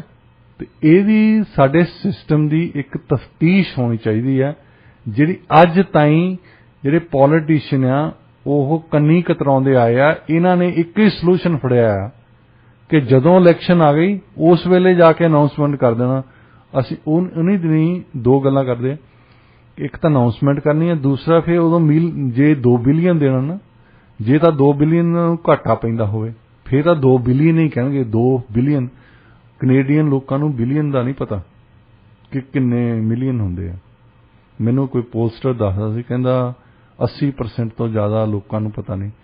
ਮੈਂ ਆਪਣੀ ਕਲਾਸ ਦੇ ਵਿੱਚ ਜਿਹੜੇ ਇਹ ਯੂਨੀਵਰਸਿਟੀ ਸਟੂਡੈਂਟਸ ਆ, ਜਿਹੜੇ ਪੜ੍ਹੇ ਲਿਖੇ ਬੰਦੇ ਆ, ਉਹਨਾਂ ਦੇ ਵਿੱਚੋਂ ਸ਼ਾਇਦ ਕਿਸੇ 1-2 ਸਟੂਡੈਂਟਸ ਨੂੰ ਪਤਾ ਹੁੰਦਾ 1 ਬਿਲੀਅਨ ਦੇ ਵਿੱਚ ਮਿਲੀਅਨ ਕਿੰਨੇ ਹੁੰਦੇ ਆ, ਨਹੀਂ ਤਾਂ ਉਹਨਾਂ ਨੂੰ ਪਤਾ ਨਹੀਂ ਹੁੰਦੇ। ਜਦੋਂ ਇਹਨਾਂ ਨੇ ਪੈਸੇ ਦੇਣੇ ਹੋਣੇ ਨਾ ਆ ਕੇ ਖੁਸ਼ ਕਰਨਾ ਲੋਕਾਂ ਨੂੰ, ਫਿਰ 2 ਬਿਲੀਅਨ ਨਹੀਂ ਕਹਿਣਾ, ਇਹ ਫਿਰ ਕਹਿਣਗੇ I am giving $2,000 million। ਹਾਂਜੀ, 2000 ਮਿਲੀਅਨ ਡਾਲਰ। ਅੱਛਾ, ਉਹ ਸਾਊਂਡ ਫਿਰ ਬੜਾ ਕਰਦਾ, ਵਾਹ ਵੀ ਵਾਹ। ਜਿਹੜੇ ਬੰਦੇ ਨੇ ਮਿਲੀਅਨ ਨਹੀਂ ਸੁਣਿਆ ਉਹ ਕਹਿੰਦਾ 2000 ਮਿਲੀਅਨ ਦੇ ਕੇ ਚੱਲਿਆ। ਤੇ ਜੇ ਘਾਟਾ ਪੈਂਦਾ ਹੋਵੇ, ਜਿੱਦਾਂ ਹੁਣ ਸਰੀ ਪੁਲਿਸ ਦਾ ਘਾਟਾ ਪੈ ਰਿਹਾ ਮੇਅਰ ਡਗ ਮਕੈਲਮ ਨੂੰ, ਇਹਨੇ ਫਿਰ ਕਹਿਣਾ 3 ਬਿਲੀਅਨ ਖਰਾਬ ਹੋਇਆ, ਕੋਈ ਗੱਲ ਨਹੀਂ। 3 ਬਿਲੀਅਨ ਤਾਂ ਕੋਈ ਛੋਟੀ ਜਿਹੀ ਚੀਜ਼ ਹੈ। 3000 ਮਿਲੀਅਨ ਡਾਲਰ ਕਹੋਗੇ ਤਾਂ ਲੋਕਾਂ ਨੂੰ ਇੱਕ ਚੰਬੇ ਵਾਲੀ ਗੱਲ ਲੱਗਦੀ ਹੈ। ਜੀ ਬਿਲਕੁਲ। ਸੋ ਤਰੀਕਾ ਇਹਨਾਂ ਨੇ ਪਬਲਿਕ ਰਿਲੇਸ਼ਨ ਵਿੱਚ ਸਿੱਖਿਆ ਆ ਕਿ ਪਬਲਿਕ ਰਿਲੇਸ਼ਨ ਦੇ ਵਿੱਚ ਅਸੀਂ ਕੀ ਕਰਨਾ ਹੈ। ਜੇ ਤੁਸੀਂ ਪਬਲਿਕ ਰਿਲੇਸ਼ਨ ਦੀ ਅੱਜ ਡਿਗਰੀ ਕਰ ਲਈ ਆ, ਕੰਪਨੀਆਂ ਵਾਲੇ ਤੁਰੇ ਫਿਰਦੇ ਆ, ਸਰਕਾਰਾਂ ਵਾਲੇ ਤੁਰੇ ਫਿਰਦੇ ਆ, ਇਹ ਡਿਗਰੀ ਨੂੰ ਅਸੀਂ ਕਹਿੰਦੇ ਹੁੰਦੇ ਆ ਕਿ 4 ਸਾਲਾਂ 'ਚ ਤੁਹਾਨੂੰ ਝੂਠ ਬੋਲਣਾ ਸਿਖਾਉਂਦੇ ਆ। ਵੈਸੇ ਤਾਂ ਜ਼ਿੰਦਗੀ ਵੀ ਸਿਖਾ ਦਿੰਦੀ ਆਲੇ ਦੁਆਲੇ ਸਭ ਕੁਝ। ਜੇ ਤੁਸੀਂ ਝੂਠ ਬੋਲਦੇ ਤਾਂ ਖਰੇ ਰਹਿੰਦੇ ਨੇ, ਸੱਚ ਬੋਲਦੇ ਤਾਂ ਬੁੱਲੇ ਸ਼ਾਹ ਦੇ ਕਹਿਣ ਨੂੰ ਕਹਿੰਦਾ ਸੱਚ ਬੋਲਣਾ ਭਾਂਬੜ ਮਚਦੇ ਨੇ, ਤੇ ਭਾਂਬੜ ਮਚਦੇ ਉਹਨਾਂ ਦੇ ਲੋਕਾਂ ਦੇ ਵਿੱਚ ਜਿਨ੍ਹਾਂ ਨੇ ਸੱਚ ਬੋਲਿਆ ਹੈ। ਪਰ ਇਹ ਝੂਠ ਬੋਲ ਕੇ ਜਿਹੜੇ ਨਜ਼ਾਰੇ ਲੈ ਰਹੇ ਆ ਤੇ ਝੂਠ ਹੀ ਬੋਲਣਾ ਸਿਖਾੜਦੇ ਆ ਇਹਨਾਂ ਨੂੰ। ਇੱਕ ਐਗਜ਼ਾਮਪਲ ਹੈ, ਉੱਥੇ ਇੰਡੀਆ ਦੇ ਵਿੱਚ ਇੱਕ ਕੰਪਨੀ ਨੇ ਕਾਰ ਕੱਢੀ। ਉਸ ਕੰਪਨੀ ਨੇ ਜਿਹੜੀ ਮਾਈਲੇਜ ਜ਼ਿਆਦਾ ਮਿਲਦੀ ਸੀ, ਉਹ ਮਤਲਬ ਪੈਟਰੋਲ ਘੱਟ ਫੂਕਦੀ ਸੀ, ਮਾਈਲੇਜ ਜ਼ਿਆਦਾ ਦਿੰਦੀ ਸੀ। ਉਹਨਾਂ ਨੇ ਨਾਲ ਲਿਖ ਦਿੱਤਾ ਕਿ ਫਰੈਂਡਲੀ ਟੂ এনवायरमेंट, ਕਿਉਂਕਿ ਅੱਜ ਕੱਲ੍ਹ এনवायरमेंट ਦਾ ਜਾਦੂ ਹੈ ਨਾ। ਜੀ ਜੀ, ਸਪੈਸ਼ਲੀ ਯੰਗ ਬੰਦਿਆਂ ਦੇ, ਬੱਚਿਆਂ ਤੇ। ਤੁਸੀਂ ਉਹਨਾਂ ਨੂੰ ਕਹੋ ਵਾਤਾਵਰਨ ਅਸੀਂ ਸਾਫ਼ ਰੱਖਦੇ ਹਾਂ, ਅਸੀਂ ਤਾਂ ਬਹੁਤ ਹੀ ਚੰਗੇ ਬੰਦੇ ਹਾਂ। ਇਹਨੇ PR ਨੇ ਦੱਸਿਆ ਹੋਣਾ ਕਿਸੇ ਨੇ ਵੀ ਇਹ ਜਿਹੜਾ ਲੋਗੋ ਆ ਇਹ ਵਧੀਆ ਚੀਜ਼ ਹੈ। ਉਹਨਾਂ ਨੂੰ ਫਿਰ ਕਿਸੇ ਨੇ ਲਿਟੀਗੇਸ਼ਨ ਕੀਤੀ ਪਬਲਿਕ ਇੰਟਰਸਟ ਦੇ ਵਿੱਚ ਸੁਪਰੀਮ ਕੋਰਟ 'ਚ ਕਿ ਇਹ ਇਦਾਂ ਨਹੀਂ ਕਹਿ ਸਕਦੇ ਕਿ ਅਸੀਂ এনवायरमेंटली ਫਰੈਂਡਲੀ ਹਾਂ, ਕਿਉਂਕਿ ਫੂਕਦੇ ਤਾਂ ਇਹ ਵੀ ਪੈਟਰੋਲ ਹੀ ਆ। ਹਾਂਜੀ, ਬਸ ਉਹ ਆ ਨਾ ਕਿ ਜੇ ਲਿਖਣ ਦੇ ਨਾਲ ਕਿ এনवायरमेंट ਫਰੈਂਡਲੀ ਹੈ ਤੇ ਲੋਕਾਂ ਦਾ ਜਿਹੜਾ ਹੈਗਾ ਉਧਰ ਨੂੰ ਝੁਕਾਅ ਹੋ ਜਾਂਦਾ ਵੀ ਇਹ ਤਾਂ এনवायरमेंट ਨੂੰ ਬੜਾ ਪਿਆਰ ਕਰਦੇ ਆ ਜੀ। ਉੱਥੇ ਵੀ ਸੁਪਰੀਮ ਕੋਰਟ ਦੇ ਜੱਜ ਨੇ ਇੱਕ ਨੇ ਗੱਲ ਕੀਤੀ, ਪੁੱਛਿਆ ਉਹਨੂੰ ਦੂਸਰੇ ਨੂੰ, ਕੰਪਨੀ ਨੂੰ ਜਿਹਨੇ ਨੇ ਕਾਰ ਬਣਾਈ ਸੀ, ਉਹ ਕਹਿੰਦਾ এনवायरमेंटली ਫ੍ਰੈਂਡਲੀ ਤਾਂ ਇਹ ਹੋ ਸਕਦੀ ਵੀ ਜੇ ਤੁਹਾਡੀ ਕਾਰ ਚੋਂ ਆਕਸੀਜਨ ਨਿਕਲਦੀ ਹੋਵੇ, ਛੱਡਦੀ ਤਾਂ ਇਹ ਵੀ ਕਾਰਬਨ ਹੀ ਹੈ। ਹੁਣ ਇਹ ਘੱਟ ਛੱਡਦੀ ਆ, ਦੂਜੀਆਂ ਜ਼ਿਆਦਾ ਛੱਡਦੀਆਂ, ਇਹ ਫਿਰ ਕਿਸ ਤਰ੍ਹਾਂ এনवायरमेंटली ਫ੍ਰੈਂਡਲੀ ਹੋਵੇ? ਜਾਂ ਤਾਂ ਕਹੋ ਵੀ ਸਾਡੀ ਕਾਰ 100 ਮੀਲ ਚੱਲਦੀ ਹੈ ਤਾਂ ਇੰਨੀ ਆਕਸੀਜਨ ਦੇ ਦਿੰਦੀ ਹੈ, ਇਹ ਤਾਂ ਅਜੇ ਤਾਈਂ ਬਣੀ ਨਹੀਂ ਹੋਈ। ਜੇ ਤੁਹਾਡੀ ਕਾਰ 7 ਤੋਂ 10 ਉਹਦੀ ਕਿਲੋਮੀਟਰ ਦੀ ਰੇਂਜ ਹੈਗੀ ਹੈ, ਮਾਈਲੇਜ ਦਿੰਦੀ ਆ, ਦੂਸਰੀ ਕਾਰ ਜਿਹੜੀ ਆ ਉਹ 5-6 ਹੀ ਦਿੰਦੀ ਸੀ, ਉਹਦੇ ਹਿਸਾਬ ਦੇ ਨਾਲ ਇੱਕ ਗੱਲ ਠੀਕ ਹੈ ਤੁਹਾਡੀ ਕਿ ਤੁਸੀਂ ਪੈਟਰੋਲ ਘੱਟ ਫੂਕਦੇ ਆ, ਤੁਹਾਡੀ ਕਾਰ ਪੈਟਰੋਲ ਘੱਟ ਫੂਕਦੀ ਹੈ, ਪਰ ਜਦੋਂ ਪੈਟਰੋਲ ਜਲਦਾ ਆ ਕਾਰਬਨ ਤਾਂ ਇਹਦੇ ਵੀ ਨਿਕਲਦੀ ਹੈ ਨਾ। ਪਰ ਪਬਲਿਕ ਰਿਲੇਸ਼ਨਸ ਵਾਲਿਆਂ ਨੇ ਉਹਨਾਂ ਨੂੰ ਇਹੀ ਦੱਸਿਆ ਕਿ ਤੁਸੀਂ ਇਹੀ ਕਲੇਮ ਕਰਨਾ ਕਿ এনवायरमेंटली ਫ੍ਰੈਂਡਲੀ ਹੈ, ਫਿਰ ਉੱਥੇ ਫੜੇ ਗਏ ਉਹ। ਇਹ ਝੂਠ ਬੋਲਣ ਦੀ ਡਿਗਰੀ ਹੈ, ਮਤਲਬ ਸ਼ਰੇਆਮ। ਜੀ, ਤੁਸੀਂ ਬਿਲਕੁਲ ਬਹੁਤ ਵਧੀਆ ਤਰੀਕੇ ਦੇ ਨਾਲ ਸਾਰਾ ਕੁਝ ਸਮਝਾਇਆ ਹੈ, ਕਿਸ ਤਰ੍ਹਾਂ ਰਿਵਿਊ ਦੀ ਜ਼ਰੂਰਤ ਹੈਗੀ। ਜਦੋਂ ਪੈਸੇ ਵੀ ਦਿੱਤੇ ਜਾਂਦੇ ਹੈਗੇ ਤਾਂ ਪਾਰਟਿਕੂਲਰਲੀ ਇਹਨੂੰ ਪਤਾ ਹੋਣਾ ਚਾਹੀਦਾ, ਕਿਉਂਕਿ ਦੇਖੋ 40 ਸਾਲਾਂ ਦੇ ਵਿੱਚ ਕਿੰਨਾ ਕੁਝ ਚੇਂਜ ਹੋ ਜਾਂਦਾ। ਤੇ ਜੇ ਤੁਸੀਂ ਉਹੀ ਸਾਰੀਆਂ ਚੀਜ਼ਾਂ ਨੂੰ ਫੋਲੋ ਕਰਦੇ ਹੋ ਕਿ 40 ਸਾਲ ਪਹਿਲਾਂ ਕੋਈ ਚੀਜ਼ਾਂ ਸੈੱਟ ਹੋਈਆਂ ਸੀ, ਅਸੀਂ ਅੱਜ ਵੀ ਅਸੀਂ ਉਸੇ ਚੀਜ਼ ਨੂੰ ਫੋਲੋ ਕਰ ਰਹੇ ਹੈਗੇ ਆ, ਤਾਂ ਅਸੀਂ ਕਿਤੇ ਨਾ ਕਿਤੇ ਤਾਂ ਗਲਤ ਆ। ਪਤਾ ਕਿਵੇਂ ਲੱਗੂਗਾ? ਜੇ ਰਿਵਿਊ ਹੋਊਗਾ। ਇਸ ਕਰਕੇ ਰਿਵਿਊ ਦਾ ਹੋਣਾ ਬਹੁਤ ਜ਼ਿਆਦਾ ਜ਼ਰੂਰੀ ਹੈ। ਹੁਣ ਸਮਾਂ ਹੋ ਚੁੱਕਿਆ ਜੀ ਇੱਕ ਕਹਾਣੀ ਦਾ। ਡਾਕਟਰ ਸਾਹਿਬ ਸਾਨੂੰ ਹਰ ਇੱਕ ਫਰਾਈਡੇ ਨੂੰ ਕਹਾਣੀ ਸੁਣਾਉਂਦੇ ਆ। ਡਾਕਟਰ ਸਾਹਿਬ, ਕਹਾਣੀ ਸ਼ੁਰੂ ਕਰੋ ਜੀ। ਜੀ, ਅੱਜ ਜੁਮੇ ਦਾ ਦਿਨ ਹੈ, ਸ਼ੁੱਕਰਵਾਰ ਦਾ, ਤੇ ਕਹਾਣੀ ਹੈ ਅੱਜ ਗਿਰਗਟ। ਗਿਰਗਿਟ, ਇੰਟਰਸਟਿੰਗ। ਗਿਰਗਿਟ ਹੈ ਜਿਹੜਾ ਇੱਕ ਜਾਨਵਰ ਹੁੰਦਾ ਵੈਸੇ, ਹਾਂਜੀ, ਜਿਹੜਾ ਕਿ ਉਹਨੂੰ ਕੁਦਰਤ ਨੇ ਇੱਕ ਡਿਫੈਂਸ ਮੈਕੈਨਿਜ਼ਮ ਦਿੱਤਾ ਹੈ ਜੀ, ਕਿ ਜੇ ਉਹ ਹਰੇ ਘਾਹ ਦੇ ਵਿੱਚ ਆ ਤਾਂ ਉਹ ਆਪਣਾ ਰੰਗ ਹਰਾ ਬਣਾ ਸਕਦਾ, ਜੇ ਉਹ ਪੀਲੇ ਫੁੱਲਾਂ ਦੇ ਵਿੱਚ ਪੀਲਾ ਬਣਾ ਸਕਦਾ। ਮਤਲਬ ਉਹ ਆਲਾ ਦੁਆਲਾ ਦੇਖ ਕੇ ਰੰਗ, ਜਿੱਦਾਂ ਆਰਮੀ ਵਾਲੇ ਕੈਮਾਫਲੌਜ ਨਹੀਂ ਯੂਜ਼ ਕਰਦੇ, ਉਹ ਇਸੇ ਕਰਕੇ ਕਰਦੇ ਆ ਕਿ ਜੇ ਉਹ ਬੰਦਾ ਪਛਾਣਿਆ ਨਾ ਜਾਵੇ ਦੂਰੋਂ। ਜੇ ਉਹ ਦਰਖਤਾਂ ਦੇ ਵਿੱਚ ਖੜਾ ਤਾਂ ਉਹ ਹਰੇ ਵਾਲੇ ਕੈਮਾਫਲੌਜ ਪਾਉਣਗੇ, ਜੇ ਉਹ ਰੇਤਾ ਦੇ ਵਿੱਚ ਖੜੇ ਆ ਬਿਲਕੁਲ ਰੇਤਾ ਦੇ ਰੰਗ ਦਾ ਕੈਮਾਫਲੌਜ ਪਾਉਣਗੇ, ਤਾਂ ਕਿ ਪਛਾਣਿਆ ਨਾ ਜਾਵੇ, ਉਹਨੂੰ ਲੱਗੇ ਕਿ ਦੂਰੋਂ ਰੇਤਾ ਹੀ ਆ। ਸੋ ਵੈਸੇ ਕਹਾਣੀ ਜਿਹੜੀ ਹੈ ਉਹ ਜਾਨਵਰ ਦੀ ਨਹੀਂ, ਉਹ ਬੰਦਿਆਂ ਦੀ ਹੈ। ਪਰ ਜਿਵੇਂ ਤੁਸੀਂ ਦੱਸਿਆ ਵੀ ਗਿਰਗਿਟ ਨੂੰ ਹਨਾ ਇੱਕ ਸਪੈਸ਼ਲ ਕਹਿ ਲਓ ਕਿ ਰੱਬ ਨੇ ਪਾਵਰ ਜੀ ਦਿੱਤੀ ਆ, ਪਰ ਉਹ ਆਪਣੇ ਸੈਲਫ ਡਿਫੈਂਸ ਦੇ ਲਈ, ਉਹਦੀ ਜਾਨ ਨੂੰ ਜਿੱਥੇ ਖਤਰਾ, ਸੈਲਫ ਡਿਫੈਂਸ ਆ। ਤੇ ਪਬਲਿਕ ਦੇ ਵਿੱਚ ਹੁਣ ਇਨਸਾਨ ਉਹਨੂੰ ਕਿੱਦਾਂ ਵਰਤਦਾ ਆ, ਹਾਂਜੀ, ਇਹ ਬੜੀ ਦਿਲਚਸਪ ਗੱਲ ਹੈ। ਐਕਚੁਅਲੀ ਇਹ ਜਿਹੜਾ ਗਿਰਗਿਟ ਵਾਂਗ ਰੰਗ ਬਦਲਣਾ, ਇਹਨੂੰ ਹਰ ਰੋਜ਼ ਲੋਕ ਬਹੁਤ ਯੂਜ਼ ਕਰਦੇ ਆ। ਲਾਈਕ ਗੱਲਬਾਤ ਜਦੋਂ ਆਪਾਂ ਕਿਸੇ ਦੇ ਨਾਲ ਵੀ ਕਰਦੇ ਆ ਨਾ, ਬਹੁਤ ਲੋਕ ਰੰਗ ਬਦਲਦੇ, ਹਾਂਜੀ, ਤੇ ਤੁਲਨਾ ਫਿਰ ਗਿਰਗਿਟ ਨਾਲ ਹੋ ਜਾਂਦੀ ਹੈ। ਇਸ ਕਰਕੇ ਜਿਹੜਾ ਮੇਨ ਕਰੈਕਟਰ ਆ ਉਹਨੂੰ ਗਿਰਗਿਟ ਕਿਹਾ ਗਿਆ। ਠੀਕ ਆ। ਹੁਣ ਇਸ ਕਹਾਣੀ ਸ਼ੁਰੂ ਹੁੰਦੀ ਹੈ, ਇੱਕ ਕੋਈ ਛੋਟਾ ਜਿਹਾ ਸ਼ਹਿਰ ਹੈ, ਉੱਥੇ ਸ਼ਹਿਰ ਦੇ ਵਿੱਚ ਰੈਜ਼ੀਡੈਂਸ਼ੀਅਲ ਏਰੀਆ, ਉਹਦੇ ਵੀ ਲਾਗੇ ਕੋਈ ਇੱਕ 4-ਵੇ ਸਟਾਪ ਹੈ ਜਿੱਥੇ ਚੁਰਸਤਾ ਹੈ, ਤਾਂ ਉੱਥੇ ਚੁਰਸਤੇ ਦੇ ਵਿੱਚ ਭੀੜ ਖੜੀ ਹੋਈ। ਭੀੜ ਦੇ ਵਿੱਚ ਇੱਕ ਬੰਦੇ ਤੇ ਕੋਈ ਮਲਮ ਪੱਟੀ ਕਰ ਰਹੇ ਆ, ਉਹਨੂੰ ਕੁੱਤੇ ਨੇ ਵੱਢ ਦਿੱਤਾ। ਜਿਹੜਾ ਮਰੀਜ਼ ਹੈ, ਜਿਹੜਾ ਪਿਆ ਉਹ ਭੀੜ ਦੇ ਵਿੱਚ। ਭੀੜ ਫਿਰ ਤੁਹਾਨੂੰ ਪਤਾ ਪਿੰਡਾਂ ਦੇ ਵਿੱਚ ਐਤਵਾਰ ਵਾਲੇ ਦਿਨ ਤਾਂ ਬਹੁਤ ਜ਼ਿਆਦਾ ਲੋਕ ਇਕੱਠੇ ਹੋ ਜਾਂਦੇ ਹੁੰਦੇ, ਇਕੱਠੇ ਹੋ ਹੀ ਜਾਂਦੇ, ਹੋਰ ਆਈ ਜਾਂਦੇ, ਹੋਰ ਇਕੱਠੇ ਹੋਈ ਜਾਂਦੇ ਆ, ਫਿਰ ਤਰ੍ਹਾਂ ਤਰ੍ਹਾਂ ਦੀਆਂ ਗੱਲਾਂ ਕਰਦੇ ਆ ਉਹ। ਤਾਂ ਉਸ ਵੇਲੇ ਫਿਰ ਇੱਕ ਥਾਣੇਦਾਰ ਆਪਣਾ ਰੋਹਬ ਜਮਾਉਣ ਨੂੰ ਵੀ ਆਉਂਦਾ, ਵੀ ਮੈਂ ਇਸ ਇਲਾਕੇ ਦਾ ਇੰਚਾਰਜ ਹਾਂ। ਆਪਣਾ ਥਾਣੇਦਾਰ 4-5 ਸਿਪਾਹੀ ਨਾਲ ਲਿਜਾ ਕੇ ਉਹ ਜਾ ਕੇ ਖੜਾ ਹੁੰਦਾ ਵੀ ਕੀ ਹੋਇਆ। ਤਾਂ ਭੀੜ ਚੋਂ ਫਿਰ ਕੋਈ ਕਹਿੰਦਾ ਵੀ ਵਿਚਾਰੇ ਨੂੰ ਕਿਸੇ ਕੁੱਤੇ ਨੇ ਵੱਢ ਦਿੱਤਾ। ਤੇ ਫਿਰ ਥਾਣੇਦਾਰ ਬੜਾ ਗਰਜਿਆ ਵੀ ਇਹ ਕੁੱਤੇ ਨੇ, ਅਵਾਰਾ ਕੁੱਤਿਆਂ ਦਾ ਇਹ ਕੰਮ ਆ। ਉਹ ਕਹਿੰਦਾ ਜੀ ਦੇਖੋ, ਅਵਾਰਾ ਕਤੀੜ ਜਿਹੜੀ ਇੱਥੇ ਫਿਰਦੀ ਆ, ਮਿਊਨਿਸਪੈਲਿਟੀ ਵਾਲੇ ਤਾਂ ਪੈਸੇ ਦਿੰਦੇ ਆ, ਜਿੰਨੇ ਕਰਮਚਾਰੀ ਆ ਇੰਨੇ ਕੰਮਚੋਰ ਹੋਏ ਆ, ਇਹਨਾਂ ਨੂੰ ਪਤਾ ਹੀ ਨਹੀਂ ਕਿ ਅਵਾਰਾ ਕੁੱਤਿਆਂ ਨੂੰ ਫੜ ਕੇ ਕੰਪਾਊਂਡ ਦੇ ਵਿੱਚ ਬੰਦ ਕੀਤਾ ਜਾਵੇ, ਜਾਂ ਇਹਨਾਂ ਨੂੰ ਫੜ ਕੇ ਉਹਨਾਂ ਦੇ ਓਨਰਸ ਦੇ ਕੋਲ ਛੱਡਿਆ ਜਾਵੇ, ਵੈਸੇ ਵੀ ਲੋਕਾਂ ਨੇ ਘਰ 'ਚ ਛੱਡੇ ਰੱਖੇ ਕੁੱਤੇ, ਉਹ ਪੈਕ ਮੈਂਟੈਲਿਟੀ ਦਾ ਕਰਕੇ ਇਹਨਾਂ ਦੇ ਨਾਲ ਤੁਰੇ ਫਿਰਦੇ ਆ। ਔਰਤਾਂ ਘਰੋਂ ਡਰਦੀਆਂ ਬਾਹਰ ਨਹੀਂ ਜਾਂਦੀਆਂ, ਉਹਨਾਂ ਨੇ ਸਬਜ਼ੀ ਲੈਣੀ ਹੁੰਦੀ, ਉਹਨਾਂ ਨੇ ਦਾਲ ਲੈਣੀ ਹੁੰਦੀ ਆ, ਉਹ ਵਿਚਾਰੀਆਂ ਦੇਖਦੀਆਂ ਕਿ ਬਾਹਰ ਤਾਂ ਅਵਾਰਾ ਕੁੱਤੇ ਤੁਰੇ ਫਿਰਦੇ ਆ। ਸਕੂਲਾਂ ਨੂੰ ਜਾਣ ਨੂੰ ਬੱਚੇ ਡਰਦੇ ਆ। ਦੇਖੋ ਸਾਡੇ ਇਹ ਕਰਮਚਾਰੀ ਸੁੱਤੇ ਪਏ ਆ। ਬਾਜ਼ਾਰਾਂ ਵਾਲੇ ਸਾਨੂੰ ਆ ਕੇ ਕਹਿੰਦੇ ਪੁਲਿਸ ਨੂੰ ਕਿ ਕੁੱਤਿਆਂ ਤੋਂ ਡਰਦੇ ਲੋਕੀ ਖਰੀਦਣ ਨਹੀਂ ਆਉਂਦੇ। ਦੇਖੋ ਕਿੰਨਾ ਨੁਕਸਾਨ ਹੋ ਰਿਹਾ ਸਾਡਾ। ਇਹ ਕੁੱਤੇ ਰਾਜੇ ਹੋ ਗਏ। ਸਾਡਾ ਸਮਾਜ ਕਿੱਧਰ ਨੂੰ ਜਾ ਰਿਹਾ ਹੈ? ਅਸੀਂ ਹੁਣ ਆਪਣੀ ਜਿਹੜੀ ਜ਼ਿੰਦਗੀ ਆ ਉਹ ਜੀਏ ਜਾਂ ਅਸੀਂ ਇਹ ਦੇਖੀਏ ਕਿ ਕੁੱਤੇ ਸਾਨੂੰ ਜੀਣ ਦਿੰਦੇ ਜਾਂ ਨਹੀਂ ਦਿੰਦੇ। ਅੱਛਾ, ਉਹ ਗਰਜਦਾ ਤਾਂ ਵਿੱਚੋਂ ਹੀ ਕੋਈ ਭੀੜ ਦਿਓ ਹਾਲੇ ਗੱਲਾਂ ਕਰਦੇ ਨਾ, ਤਾਂ ਭੀੜ ਦੇ ਵਿੱਚੋਂ ਦੋ ਚਾਰ ਗੱਲਾਂ ਕਰਨਾ। ਇਹ ਕਹਿੰਦਾ ਅਵਾਰਾ ਕੁੱਤਾ ਨਹੀਂ ਸੀ, ਇਹ ਮੈਨੂੰ ਲੱਗਦਾ ਕਰਨਲ ਸਾਹਿਬ ਦਾ ਕੁੱਤਾ ਸੀ। ਤੇ ਉਹਦੀ ਜਿਹੜੀ ਥਾਣੇਦਾਰ ਦੀ ਬੋਲੀ ਬਦਲ ਗਈ। ਉਹਨੇ ਆਪਣੀ ਉਸੇ ਵਕਤ ਟੋਨ ਚੇਂਜ ਕਰ ਲਈ ਵੀ ਕਰਨਲ ਸਾਹਿਬ ਦਾ ਕੁੱਤਾ ਤਾਂ ਚੰਗਾ ਹੀ ਹੋਊਗਾ। ਕਹਿੰਦਾ ਵੈਸੇ ਅਵਾਰਾ ਕੁੱਤਿਆਂ ਦੀ ਗੱਲ ਨਹੀਂ ਹੈ, ਕਰਨਲ ਸਾਹਿਬ ਵੱਡੇ ਆਦਮੀ ਨੇ, ਵੱਡੇ ਅਫਸਰ ਨੇ, ਡਿਸਿਪਲਿਨ ਆ ਉਹਨਾਂ ਦਾ। ਉਹਨਾਂ ਨੇ ਮੈਂ ਸੁਣਿਆ ਬਾਹਰੋਂ ਕੁੱਤਾ ਲਿਆਂਦਾ ਆ, ਬਾਹਰੋਂ ਕੁੱਤੇ ਲਿਆਂਦੇ ਨੂੰ ਪੂਰਾ ਡਿਸਿਪਲਿਨ ਸਿਖਾਲਿਆ ਹੋਣਾ ਆ। ਵੈਸੇ ਵੀ ਵੱਡੇ ਅਫਸਰ ਨੂੰ ਪਤਾ ਆ ਕਿ ਲੋਕਾਂ ਦੇ ਤੋਂ ਕਿੱਦਾਂ ਬਚਾਉਣਾ ਆ। ਉਹ ਕੁੱਤੇ ਨੂੰ ਕੱਲਾ ਲੈ ਕੇ ਜਾਂਦੇ ਨੇ। ਮੈਂ ਉਹਨਾਂ ਨੂੰ ਕਈ ਵਾਰ ਦੇਖਿਆ ਇੱਥੋਂ ਜਾਂਦਿਆਂ ਨੂੰ। ਹੁਣ ਜੇ ਏਦਾਂ ਦਾ ਬੰਦਾ, ਆਹ ਦੇਖੋ ਇਹਦੀ ਸ਼ਕਲ ਦੇਖੋ ਬੰਦੇ ਦੀ, ਇਹਦੇ ਵੱਲ ਦੇਖ ਕੇ ਕੁੱਤਾ ਵੈਸੇ ਹੀ ਪੈ ਜਾਂਦਾ। ਇਹ ਉਹਦੇ ਮੂੰਹ ਤੇ ਲੱਤਾਂ ਮਾਰਦਾ ਹੋਣਾ।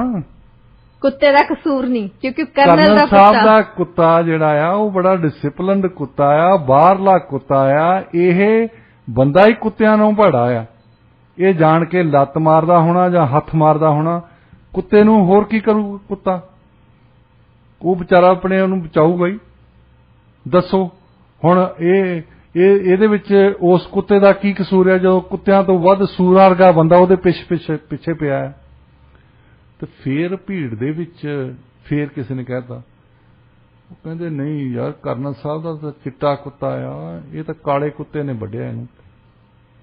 ਮੈਂ ਤਾਂ ਆਪ ਦੇਖਿਆ, ਕਹਿੰਦਾ ਮੈਂ ਹੁਣ ਆਇਆ, ਇਹਦੇ ਕਾਲਾ ਕੁੱਤਾ ਪਿੱਛੇ ਪਿਆ ਸੀ। ਕਨਫਿਊਜ਼ਨ ਕ੍ਰੀਏਟ ਕਰਤੀ। ਉਹ ਥਾਣੇਦਾਰ ਦੀ ਫੇਰ ਟੋਨ ਬਦਲ। ਉਹ ਕਹਿੰਦਾ ਦੇਖੋ ਮੈਨੂੰ ਤਾਂ ਪਹਿਲਾਂ ਹੀ ਦੀਦਾ ਸੀ ਇਹ ਕਰਨਲ ਸਾਹਿਬ ਦੇ ਕੁੱਤੇ ਨਹੀਂ ਹੋ ਸਕਦੇ। ਅਵਾਰਾ ਕੁੱਤੇ ਇੱਥੇ ਸ਼ਰੇਆਮ ਤੁਰੇ ਫਿਰਦੇ ਆ।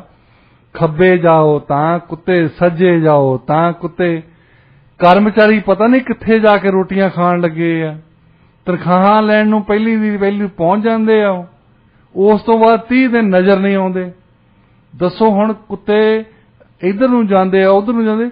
ਲੋਕੀ ਤਾਂ ਬਾਹਰ ਆਪਣੇ ਪਸ਼ੂ ਨਹੀਂ ਬੰਨ੍ਹਦੇ, ਇਹਨਾਂ ਤੋਂ ਡਰਦੇ ਆ। ਇਹਨਾਂ ਨੇ ਕੁੱਤਿਆਂ ਨੇ ਰਾਜ ਕੀਤਾ। ਲੋਕੀ ਮਾੜਾ ਜਿਹਾ ਦਰਵਾਜ਼ਾ ਨਹੀਂ ਖੋਲਦੇ, ਇਹ ਲੋਕਾਂ ਦੇ ਬੂਹੇ ਦੇ ਅੰਦਰ ਜਾ ਵੜਦੇ ਆ, ਲੋਕਾਂ ਦੇ ਘਰਾਂ ਦੇ ਵਿੱਚ ਨੁਕਸਾਨ ਕਰਦੇ ਆ। ਦੇਖੋ ਅਵਾਰਾ ਕੁੱਤਿਆਂ ਨੂੰ ਜੇ ਨਾ ਫੜਿਆ ਅਸੀਂ ਤਾਂ ਇਹਨਾਂ ਨੇ ਸਾਡੇ ਬੱਚੇ ਖਾ ਜਾਣੇ ਆ, ਇਹਨਾਂ ਨੇ ਸਾਡੇ ਬਿਜ਼ਨਸ ਬੰਦ ਕਰਾ ਦੇਣੇ ਆ। ਪਰ ਜ਼ਿੰਮੇਵਾਰ ਕੌਣ ਹੈ? ਦੇਖੋ ਮਿਊਨਿਸਪੈਲਿਟੀ ਵਾਲੇ ਆ, ਜਿਹੜੇ ਲੀਡਰ ਆ, ਉਹ ਤਾਂ ਜ਼ਿੰਮੇਵਾਰ ਨਹੀਂ, ਉਹ ਤਾਂ ਪੈਸੇ ਦਿੰਦੇ ਆ, ਉਹ ਤਨਖਾਹ ਦਿੰਦੇ ਆ।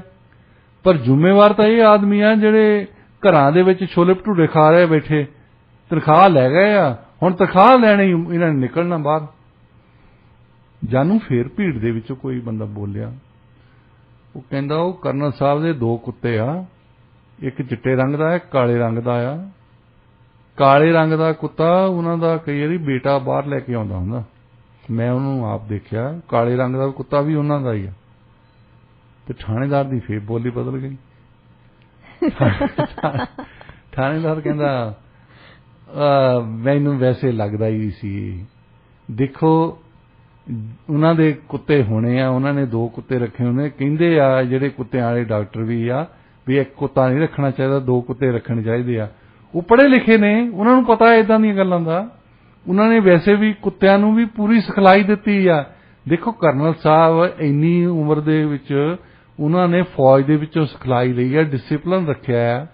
ਉਹਨਾਂ ਦੇ ਬੇਟੇ ਨੇ ਵੀ ਡਿਸਿਪਲਿਨ ਰੱਖਿਆ ਹੋਊਗਾ ਜ਼ਰੂਰ।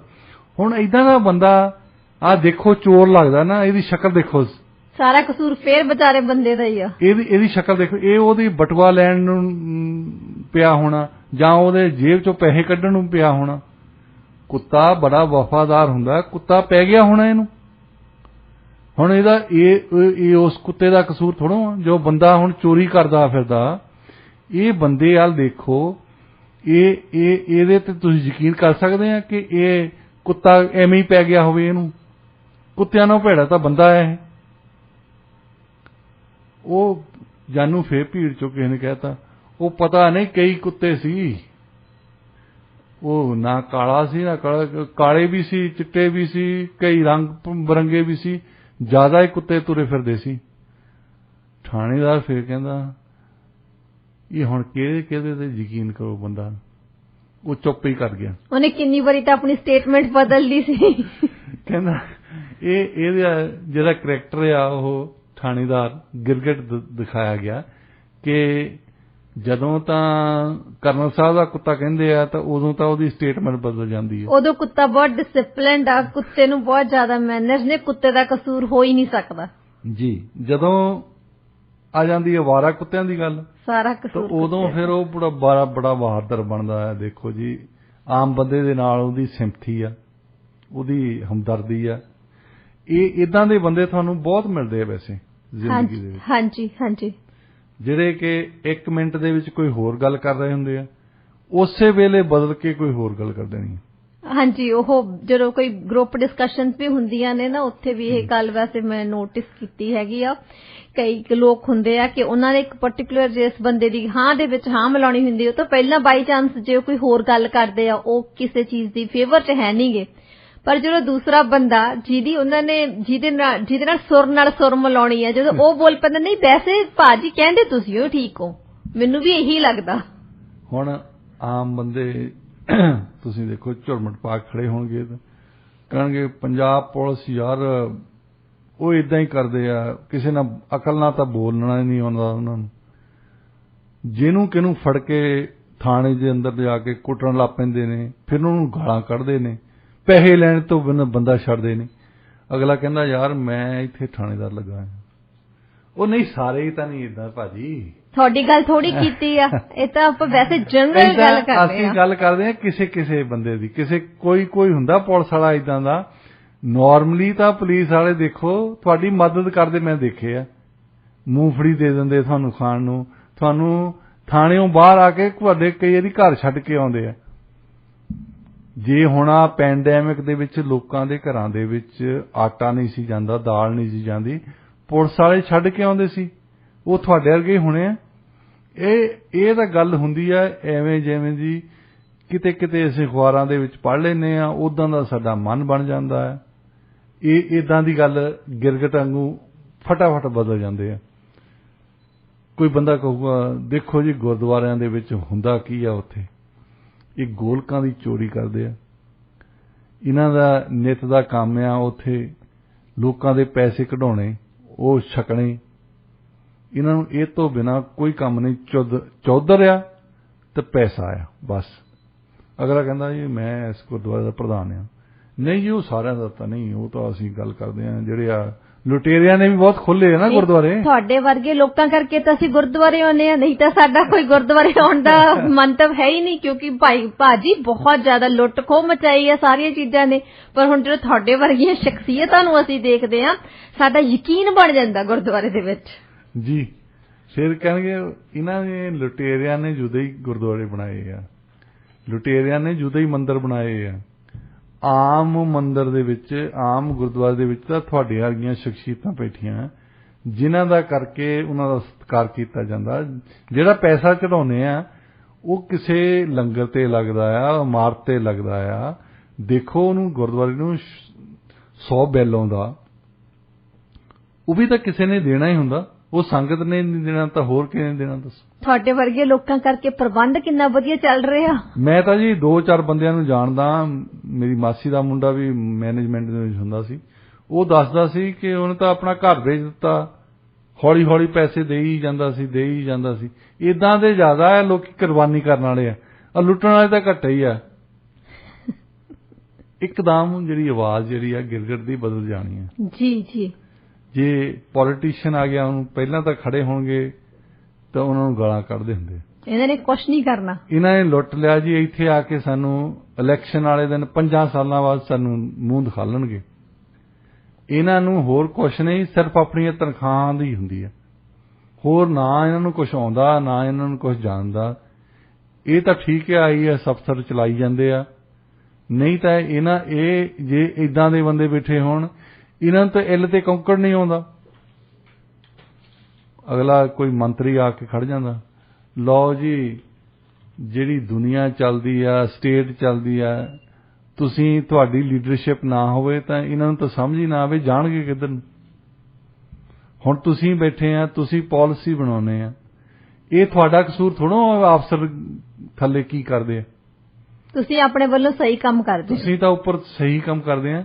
ਇਹ ਸਾਡਾ ਵਾਹ ਤਾਂ ਉਹਨਾਂ ਦਾ ਹੀ ਪੈਂਦਾ ਨਾ, ਜਿਨ੍ਹਾਂ ਦੇ ਕੋਲ ਜਾਂਦੇ ਆ ਅਸੀਂ, ਅਫਸਰਾਂ ਦੇ ਕੋਲ ਜਾਂਦੇ ਆ, ਕਰਮਚਾਰੀਆਂ ਦੇ ਕੋਲ ਜਾਂਦੇ ਆ। ਜੇ ਰਿਸ਼ਵਤਖੋਰੀ ਉਹੀ ਕਰੀ ਜਾਂਦੇ ਆ ਤਾਂ ਉੱਪਰ ਵਾਲੇ ਬੰਦਿਆਂ ਦਾ ਕੀ ਕਸੂਰ ਆ। ਸਾਡੇ ਵਰਗੇ ਉਹਨਾਂ ਕਰਮਚਾਰੀਆਂ ਵੱਲ ਦੇਖ ਕੇ ਉੱਪਰ ਵਾਲਿਆਂ ਨੂੰ ਗਾਲਾਂ ਕੱਢਣ ਲੱਗ ਪੈਂਦੇ ਨੇ। ਇਹ ਲੋਕਾਂ ਦੀ ਬੇਸਮਝੀ ਹੈ ਜੀ। ਹੁਣ ਤੁਹਾਡੇ ਵੱਲ ਦੇਖੋ, ਤੁਸੀਂ ਸਾਰੀ ਜ਼ਿੰਦਗੀ ਲਾਤੀ ਆਪਣੀ, ਤੁਸੀਂ ਇਸ ਕੰਮ ਲਈ ਜ਼ਿੰਦਗੀ ਲਾਈ, ਤੁਸੀਂ ਆਪਣੇ ਬੱਚਿਆਂ ਦਾ ਖਿਆਲ ਨਹੀਂ ਰੱਖਿਆ। ਤੁਸੀਂ ਕਿੰਨਾ ਚਿਰ ਤਾਂ ਜੇਲ੍ਹ 'ਚ ਹੀ ਰਹੇ, ਉਹ ਵੀ ਲੋਕਾਂ ਦੀ ਖਾਤਰ, ਭਾਵੇਂ ਗਿਆ ਹੋਵੇ ਉਹ ਮਠਿਆਈ ਦੇ ਵਿੱਚ ਹੇਰਾਫੇਰੀ ਕਰਦਾ। ਹਾਂਜੀ। ਕਈ ਗੁਰਨਾਮ ਸਿੰਘ ਧੀਰ ਹੋਣੀ ਇੱਕ ਵਾਰੀ ਲਿਖਦੇ, ਕਹਿੰਦੇ ਕੋਈ ਬਹੁਤ ਬਜ਼ੁਰਗ ਅਕਾਲੀ ਨੇਤਾ ਨੂੰ ਦੇਤੀ ਟਿਕਟ। ਉਹਨਾਂ ਨੂੰ ਪੁੱਛਿਆ ਵੀ ਤੁਸੀਂ ਇੰਨੀ ਕੁਰਬਾਨੀ ਕੀਤੀ, ਤੁਸੀਂ ਪਾਰਟੀ ਲਈ ਖੜਦੇ ਰਹੇ ਆ, ਤੁਸੀਂ ਅੰਦੋਲਨ ਤੇ ਗਏ ਆ, ਤੁਸੀਂ ਇਸ ਇਲਾਕੇ ਦੇ ਵਿੱਚੋਂ MLA ਦੀ ਟਿਕਟ ਤੁਹਾਨੂੰ ਦੇ ਦੇਣੀ। ਤੇ ਉਹ ਫਿਰ ਟ੍ਰੇਨਿੰਗ ਦੇਣ ਲੱਗ ਪਏ ਉਸ ਤੋਂ ਬਾਅਦ ਦੂਸਰੇ ਆਪਣੇ ਵਰਕਰਜ਼ ਨੂੰ, ਵੀ ਤੁਸੀਂ ਲੋਕਾਂ ਨੂੰ ਜਾ ਕੇ ਕੀ ਕਹਿਣਾ। ਉਹ ਟ੍ਰੇਨਿੰਗ ਦੇ ਵਿੱਚ ਉਹ ਕਹਿ ਰਿਹਾ ਕਿ ਤੁਸੀਂ ਜਾ ਕੇ ਇਹ ਕਹਿਣਾ ਵੀ ਸਰਦਾਰ ਬੁੱਧ ਸਿੰਘ ਹੋਣੀ ਇਹ ਇੰਨੀ ਕੁਰਬਾਨੀ ਕੀਤੀ, ਇਹਨਾਂ ਨੇ ਪੰਥ ਲਈ ਇੰਨੀ ਕੁਰਬਾਨੀ ਕੀਤੀ ਕਿ ਇਹਨਾਂ ਨੇ ਸਾਰੀ ਉਮਰ ਵਿਆਹ ਹੀ ਨਹੀਂ ਕਰਾਇਆ। ਦੇਖ ਲਓ, ਆਪਣੇ ਬਾਰੇ ਸੋਚਿਆ ਹੀ ਨਹੀਂ, ਪੰਥ ਬਾਰੇ ਹੀ ਸੋਚਿਆ, ਪੰਥ ਬਾਰੇ ਹੀ ਸੋਚਿਆ। ਤੇ ਉਹ ਕੋਈ ਸਾਡੇ ਵਰਗਾ ਵੀ ਬੰਦਾ ਖੜਾ ਸੀ ਉੱਥੇ ਜਿਹੜਾ ਕੰਮ ਕਰਨ ਲਈ ਤਿਆਰ ਸੀ। ਉਹ ਕਹਿੰਦਾ ਜੀ ਚਲੋ ਸਾਡਾ ਤਾਂ ਗੱਲ ਛੱਡੋ, ਅਸੀਂ ਤਾਂ ਸਾਨੂੰ ਤਾਂ ਪਤਾ ਪੰਥ ਲਈ ਇਹਨਾਂ ਨੇ ਕੀ ਕੀਤਾ ਹੈ, ਪਰ ਕਿਹੜੇ ਕਿਹੜੇ ਪਿੰਡ ਵਾਲੇ ਰਿਸ਼ਤੇ ਮੋੜੇ ਸੀ ਇਹਨਾਂ ਨੇ। ਹੋਇਆ ਨਹੀਂ ਜਾਂ ਕਰਾਇਆ ਨਹੀਂ, ਇਹ ਦੋ ਗੱਲਾਂ ਹੁੰਦੀਆਂ। ਹਾਂਜੀ ਹਾਂਜੀ। ਲੋਕੀ ਗੱਲ ਪੁੱਛਣਗੇ ਵੀ ਇਹਨਾਂ ਦਾ ਹੋਇਆ ਨਹੀਂ ਜਾਂ ਇਹਨਾਂ ਨੇ ਕਰਾਇਆ ਨਹੀਂ, ਤੇ ਉਹ ਉਸ ਬੰਦੇ ਨੂੰ ਫਿਰ ਉਹ ਦੱਸ ਰਿਹਾ ਕਿ ਤੈਨੂੰ ਫਿਰ ਪਾਰਟੀ ਦੇ ਵਿੱਚ ਤੂੰ ਰਹਿਣਾ ਕਿ ਨਹੀਂ ਰਹਿਣਾ। ਜੇ ਤੁਸੀਂ ਗਿਰਗਟ ਵਾਂਗੂ ਉਹਨਾਂ ਦੇ ਨਾਲ ਨਹੀਂ ਬਦਲਦੇ, ਉਹਨਾਂ ਦੀਆਂ ਗੱਲਾਂ ਜਿਸ ਤਰ੍ਹਾਂ ਉਹ ਕਰਦੇ ਆ ਉਹ ਨਹੀਂ ਕਰਦੇ, ਤਾਂ ਫੇਰ ਦੇਖ ਲਓ ਪਹਿਲੇ ਦਿਨ ਹੀ ਅੱਜ ਭਗਵੰਤ ਮਾਨ ਜਾਵੜੇ ਨਾ ਕੇਜਰੀਵਾਲ ਦੇ ਕੋਲ। ਹਾਂ ਤਾਂ ਮਿਲਾਉਣੀ ਪੈਂਦੀ ਜੀ, ਬਿਲਕੁਲ। ਹਾਂਜੀ, ਮੱਥਾ ਟੇਕਣ ਜਾਵੜੇ ਉਹਨਾਂ ਦੀ। ਪਹਿਲਾਂ ਭਗਤ ਸਿੰਘ ਦੀਆਂ ਗੱਲਾਂ ਕਰਦੇ ਆ। ਹਾਂਜੀ। ਤੇ ਹੁਣ ਭਗਤ ਸਿੰਘ ਕੀ ਗੱਲ, ਦਿੱਲੀ ਆ ਗਿਆ, ਪੱਗ ਉਹ ਬੰਨੀ ਆ। ਹਾਂਜੀ। ਤੇ ਜਾ ਕੇ ਉਹਨਾਂ ਦੇ ਚਰਨਾਂ 'ਚ ਪੈ ਰਹੇ ਆ ਕਿ ਦੱਸੋ ਮਹਾਰਾਜ ਗਾਈਡੈਂਸ ਦਿਓ। ਆਪਣੇ ਜਾਂਦੇ ਹੁੰਦੇ ਨਾ, ਕੋਈ ਸਾਧ ਆਇਆ ਹੋਵੇ ਪਿੰਡ ਦੇ ਵਿੱਚ, ਉਹਨਾਂ ਨੂੰ ਪੁੱਛਣ ਜਾਂਦੇ ਆ ਹੁਣ ਕਿਹੜੇ ਦਿਨ ਅਸੀਂ ਲੰਗਰ ਕਰਾਈਏ, ਕਿਹੜੇ ਦਿਨ ਅਸੀਂ ਪੂਜਾ ਕਰਾਈਏ। ਹਾਂਜੀ। ਤੇ ਇਹ ਪੂਜਾ ਕਰਾਉਣ ਵਾਲਾ ਦਿਨ ਪੁੱਛਣ ਗਏ ਉਹਨਾਂ ਦੇ ਕੋਲ। ਜੀ ਬਿਲਕੁਲ, ਤੁਸੀਂ ਬਿਲਕੁਲ ਸਹੀ ਕਿਹਾ ਵੀ ਸਭ ਜਿਹੜੇ ਲੋਕ ਹੈਗੇ ਆ ਨਾ, ਸੁਰ ਨਾਲ ਸੁਰ ਤਾਂ ਮਿਲਾਉਂਦੇ ਹੀ ਰਹਿੰਦੇ ਨੇ, ਕਿਉਂਕਿ ਉਹਨਾਂ ਨੂੰ ਇਹ ਹੁੰਦਾ ਵੀ ਜੇ ਅਸੀਂ ਸੁਰ ਨਾਲ ਸੁਰ ਨਾ ਮਿਲਾਈ ਨਾ ਤਾਂ ਉਹਨਾਂ ਦੀ ਸੁਰ ਕਿਤੇ ਨਹੀਂ ਮਿਲਣੀ, ਫਿਰ ਉਹਨਾਂ ਨੂੰ ਕਿਤੇ ਨੁਕਸਾਨ ਨਾ ਹੋ ਜਾਏ, ਉਹਨਾਂ ਦੀ ਗੱਲ ਨਹੀਂ ਕਿਸੇ ਨੇ ਸੁਣਨੀ। ਇਹ ਵੀ ਪ੍ਰੋਬਲਮ ਹੈ ਕਿ ਹਰ ਇੱਕ ਪ੍ਰੋਫੈਸ਼ਨ ਦੇ ਵਿੱਚ ਗਿਰਕਟ ਬਣਨ ਲਈ ਤੁਹਾਨੂੰ ਪ੍ਰੈਸ਼ਰ ਪਾਇਆ ਵੀ ਜਾਂਦਾ। ਹਾਂਜੀ ਬਿਲਕੁਲ। ਤੁਸੀਂ ਕਿਸੇ ਵੀ ਪ੍ਰੋਫੈਸ਼ਨ ਦੇ ਵਿੱਚ ਜਾ ਕੇ ਸੱਚੀਆਂ ਗੱਲਾਂ ਕਰਨ ਲੱਗ ਪਾਓ, 2 ਦਿਨ ਕੱਟਣਗੇ, ਤੀਜੇ ਦਿਨ ਉਹ ਤੁਹਾਨੂੰ ਕੱਢ ਦੇਣਗੇ, ਜਾਂ ਫਿਰ ਤੁਹਾਡੇ ਲਈ ਹਾਲਾਤ ਇਹੋ ਜਿਹੇ ਪੈਦਾ ਕਰ ਦੇਣਗੇ ਵੀ ਤੁਹਾਨੂੰ ਲੱਗਣ ਲੱਗ ਜਾਣਾ ਕਿ ਮੈਨੂੰ ਇਹ ਜੌਬ ਛੱਡ ਹੀ ਦੇਣੀ ਚਾਹੀਦੀ ਹੈ, ਕਿ ਮੈਂ ਜ਼ਿਆਦਾ ਟਾਈਮ ਨਹੀਂ ਕਰ ਸਕਦਾ। ਇੱਥੋਂ ਤੁਹਾਡੇ ਘਰ ਦੇ ਕਹਿਣ ਲੱਗ ਪੈਂਦੇ ਆ, ਕਹਿਣਾ ਮੂਰਖ ਜੰਮਿਆ ਆ, ਇਹ ਬੜੀ ਵਧੀਆ ਨੌਕਰੀ ਤੇ ਲੱਗਾ ਆ, ਲੋਕਾਂ ਨੇ ਇਹਦੇ ਵਿੱਚ ਕੋਠੀਆਂ ਪਾ ਲਈਆਂ, ਲੋਕਾਂ ਨੇ ਕਾਰਾਂ ਲੈ ਲਈਆਂ, ਇਹ ਸਾਈਕਲ ਤੇ ਜਾਂਦਾ, ਇਹਦੇ ਤੋਂ ਟੈਂਚਰ ਲਾਉਣ ਜੋਗੇ ਪੈਸੇ ਨਹੀਂ ਹੁੰਦੇ। ਉਹ ਬੰਦਾ ਸੋਚਦਾ ਵੀ ਮੈਂ ਵਾਕਈ ਮੂਰਖ ਹਾਂ। ਹਾਂਜੀ, ਕਿਉਂਕਿ ਬੰਦੇ ਦੇ ਦਿਮਾਗ ਦੇ ਵਿੱਚ ਵੀ ਆਉਣ ਲੱਗ ਪੈਂਦਾ ਨਾ ਵੀ ਮੈਂ ਤਾਂ ਆਪਣੇ ਚਿੱਤੋਂ ਇਮਾਨਦਾਰੀ ਕਰ ਰਿਹਾ, ਮੈਂ ਆਪਣੇ ਚਿੱਤੋਂ, ਜੇ ਮੈਂ ਪੱਤਰਕਾਰ ਹਾਂ ਤਾਂ ਮੈਨੂੰ ਸਿਖਾਇਆ ਗਿਆ ਕਿ ਆਹ ਸਵਾਲ ਕਰ। ਹੁਣ ਮੈਨੂੰ ਜਿਹੜਾ ਓਨਰ ਆ ਉਹ ਦੱਸਦਾ ਪੱਤਰਕਾਰੀ ਤਾਂ ਤੂੰ ਸਿੱਖਿਆ ਆ, ਪਰ ਹੁਣ ਮੇਰੇ ਲਈ ਕੰਮ ਕਰਨਾ ਹੈ। ਤੂੰ ਇੱਥੇ ਪੁੱਛ ਵੀ, ਜਿੱਦਾਂ ਸੈਮ ਡੋਨਾਲਡਸਨ ਪੁੱਛਦਾ ਸੀ ਕਿ ਮਿਸਟਰ ਪ੍ਰੈਜ਼ੀਡੈਂਟ ਤੁਸੀਂ ਅੱਜ ਬ੍ਰੇਕਫਾਸਟ ਤੇ ਕੀ ਖਾਧਾ। ਮਤਲਬ ਇਹ ਪੱਤਰਕਾਰੀ ਦੇ ਸਕੂਲ 'ਚ ਤਾਂ ਨਹੀਂ ਉਹਨੂੰ ਕਿਸੇ ਨੇ ਸਿਖਾਇਆ ਹੋਣਾ। ਬਿਲਕੁਲ ਨਹੀਂ। ਪਰ ਇਹ ਗਿਰਗਟ ਆ, ਗਿਰਗਟ ਨੇ ਇਹੀ ਸਵਾਲ ਪੁੱਛਿਆ ਪਹਿਲਾਂ, ਸਭ ਤੋਂ ਪਹਿਲਾ ਸਵਾਲ ਇਹੀ ਸੀ। ਹੁਣ ਜੇ ਉਹ ਗਿਰਗਟ ਨਹੀਂ ਬਣਦਾ, ਉਹਦੀਆਂ ਕ੍ਰੈਡੈਂਸ਼ੀਅਲ ਜਾਂਦੀਆਂ ਲੱਗਦੀਆਂ। ਜੀ ਬਿਲਕੁਲ। ਜੇ ਗਿਰਗਟ ਬਣਦਾ ਹੈ ਤਾਂ ਲੋਕੀ ਫਨ ਵਡਾਉਂਦੇ ਆ। ਇਮਾਨਦਾਰੀ ਦੀ ਕਈ ਵਾਰੀ ਤੁਹਾਨੂੰ ਬਹੁਤ ਵੱਡੀ ਕੀਮਤ ਅਦਾ ਕਰਨੀ ਪੈਂਦੀ ਹੈ ਵੈਸੇ। ਇਸੇ ਕਰਕੇ ਫਿਰ ਜਿਹੜੇ ਬੰਦੇ ਦੇ ਨਾਲ ਇਹ ਬੀਤਦੀ ਆ ਉਹ ਫਿਰ ਸੋਚਣ ਲੱਗ ਜਾਂਦਾ ਕਿ ਮੈਂ ਇਮਾਨਦਾਰੀ ਨਾਲ ਆਪਣੀ ਪੜ੍ਹਾਈ ਲਿਖਾਈ ਕੀਤੀ, ਜਿਵੇਂ ਮੰਨ ਲਓ ਜਰਨਲਿਸਟ ਦੀ ਆਪਾਂ ਕੋਈ ਐਗਜ਼ਾਮਪਲ ਲੈ ਲੈਂਦੇ, ਤੇ ਜੇ ਇਮਾਨਦਾਰੀ ਨਾਲ ਸਵਾਲ ਕਰਦਾ ਤਾਂ ਉਹਦੇ ਤੋਂ ਬਾਅਦ ਉਹਦੇ ਕਰੀਅਰ ਦੇ ਉੱਪਰ ਹੀ ਕੁਐਸਚਨ ਮਾਰਕ ਲੱਗਣੇ ਸ਼ੁਰੂ ਹੋ ਜਾਂਦੇ ਨੇ। ਬਾਬੂ ਬੁੱਲੇ ਸ਼ਾਹ ਲਿਖਦੇ, ਕਹਿੰਦੇ ਮੂੰਹ ਆਈ ਬਾਤ ਨਾ ਰਹਿੰਦੀ ਏ, ਤਾਈਓ ਜਾਨ ਪਈ ਦੁੱਖ ਸਹਿੰਦੀ ਏ। ਜੇ ਮੂੰਹ ਆਈ ਬਾਤ ਸੱਚੀ ਆ ਤਾਂ ਉਹਨਾਂ ਨੂੰ ਫਿਰ ਤਕਲੀਫਾਂ ਵੀ ਝੱਲਣੀਆਂ ਪੈਂਦੀਆਂ।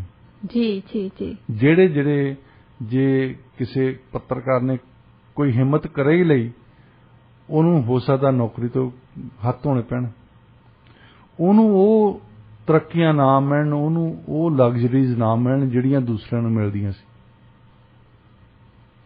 ਇਹ ਤਾਂ ਉਹੀ ਬੰਦਾ ਜਿਹੜੀ ਲੀਡਰਸ਼ਿਪ ਆ ਜਾਂ ਜਿਹੜੇ ਵੱਡੇ ਅਫਸਰ ਬਣ ਜਾਂਦੇ ਨੇ, ਉਹਨਾਂ ਨੂੰ ਗਿਰਗਟ ਹੀ ਪਸੰਦ ਆਉਂਦੇ ਆ, ਜਿਹੜੇ ਕਿ ਉਹਨਾਂ ਦੇ ਮੂੰਹ ਤੇ ਹੋਰ ਗੱਲਾਂ ਕਰਨ, ਕਮ ਸੇ ਕਮ ਉਹਨਾਂ ਦੇ ਮੂੰਹ ਤੇ ਇਹ ਗੱਲਾਂ ਕਰਨ ਉਹਨਾਂ ਦੀਆਂ ਵੀ ਤੁਸੀਂ, ਤੁਹਾਡੇ ਵਰਗਾ ਤਾਂ ਮਹਾਨ ਬੰਦਾ ਕੋਈ ਨਹੀਂ ਦੇਖਿਆ। ਕਈਆਂ ਨੂੰ ਨਾ ਆਪਣੀ ਪ੍ਰਸ਼ੰਸਾ ਸੁਣਨੀ ਬਹੁਤ ਚੰਗੀ ਲੱਗਦੀ ਆ।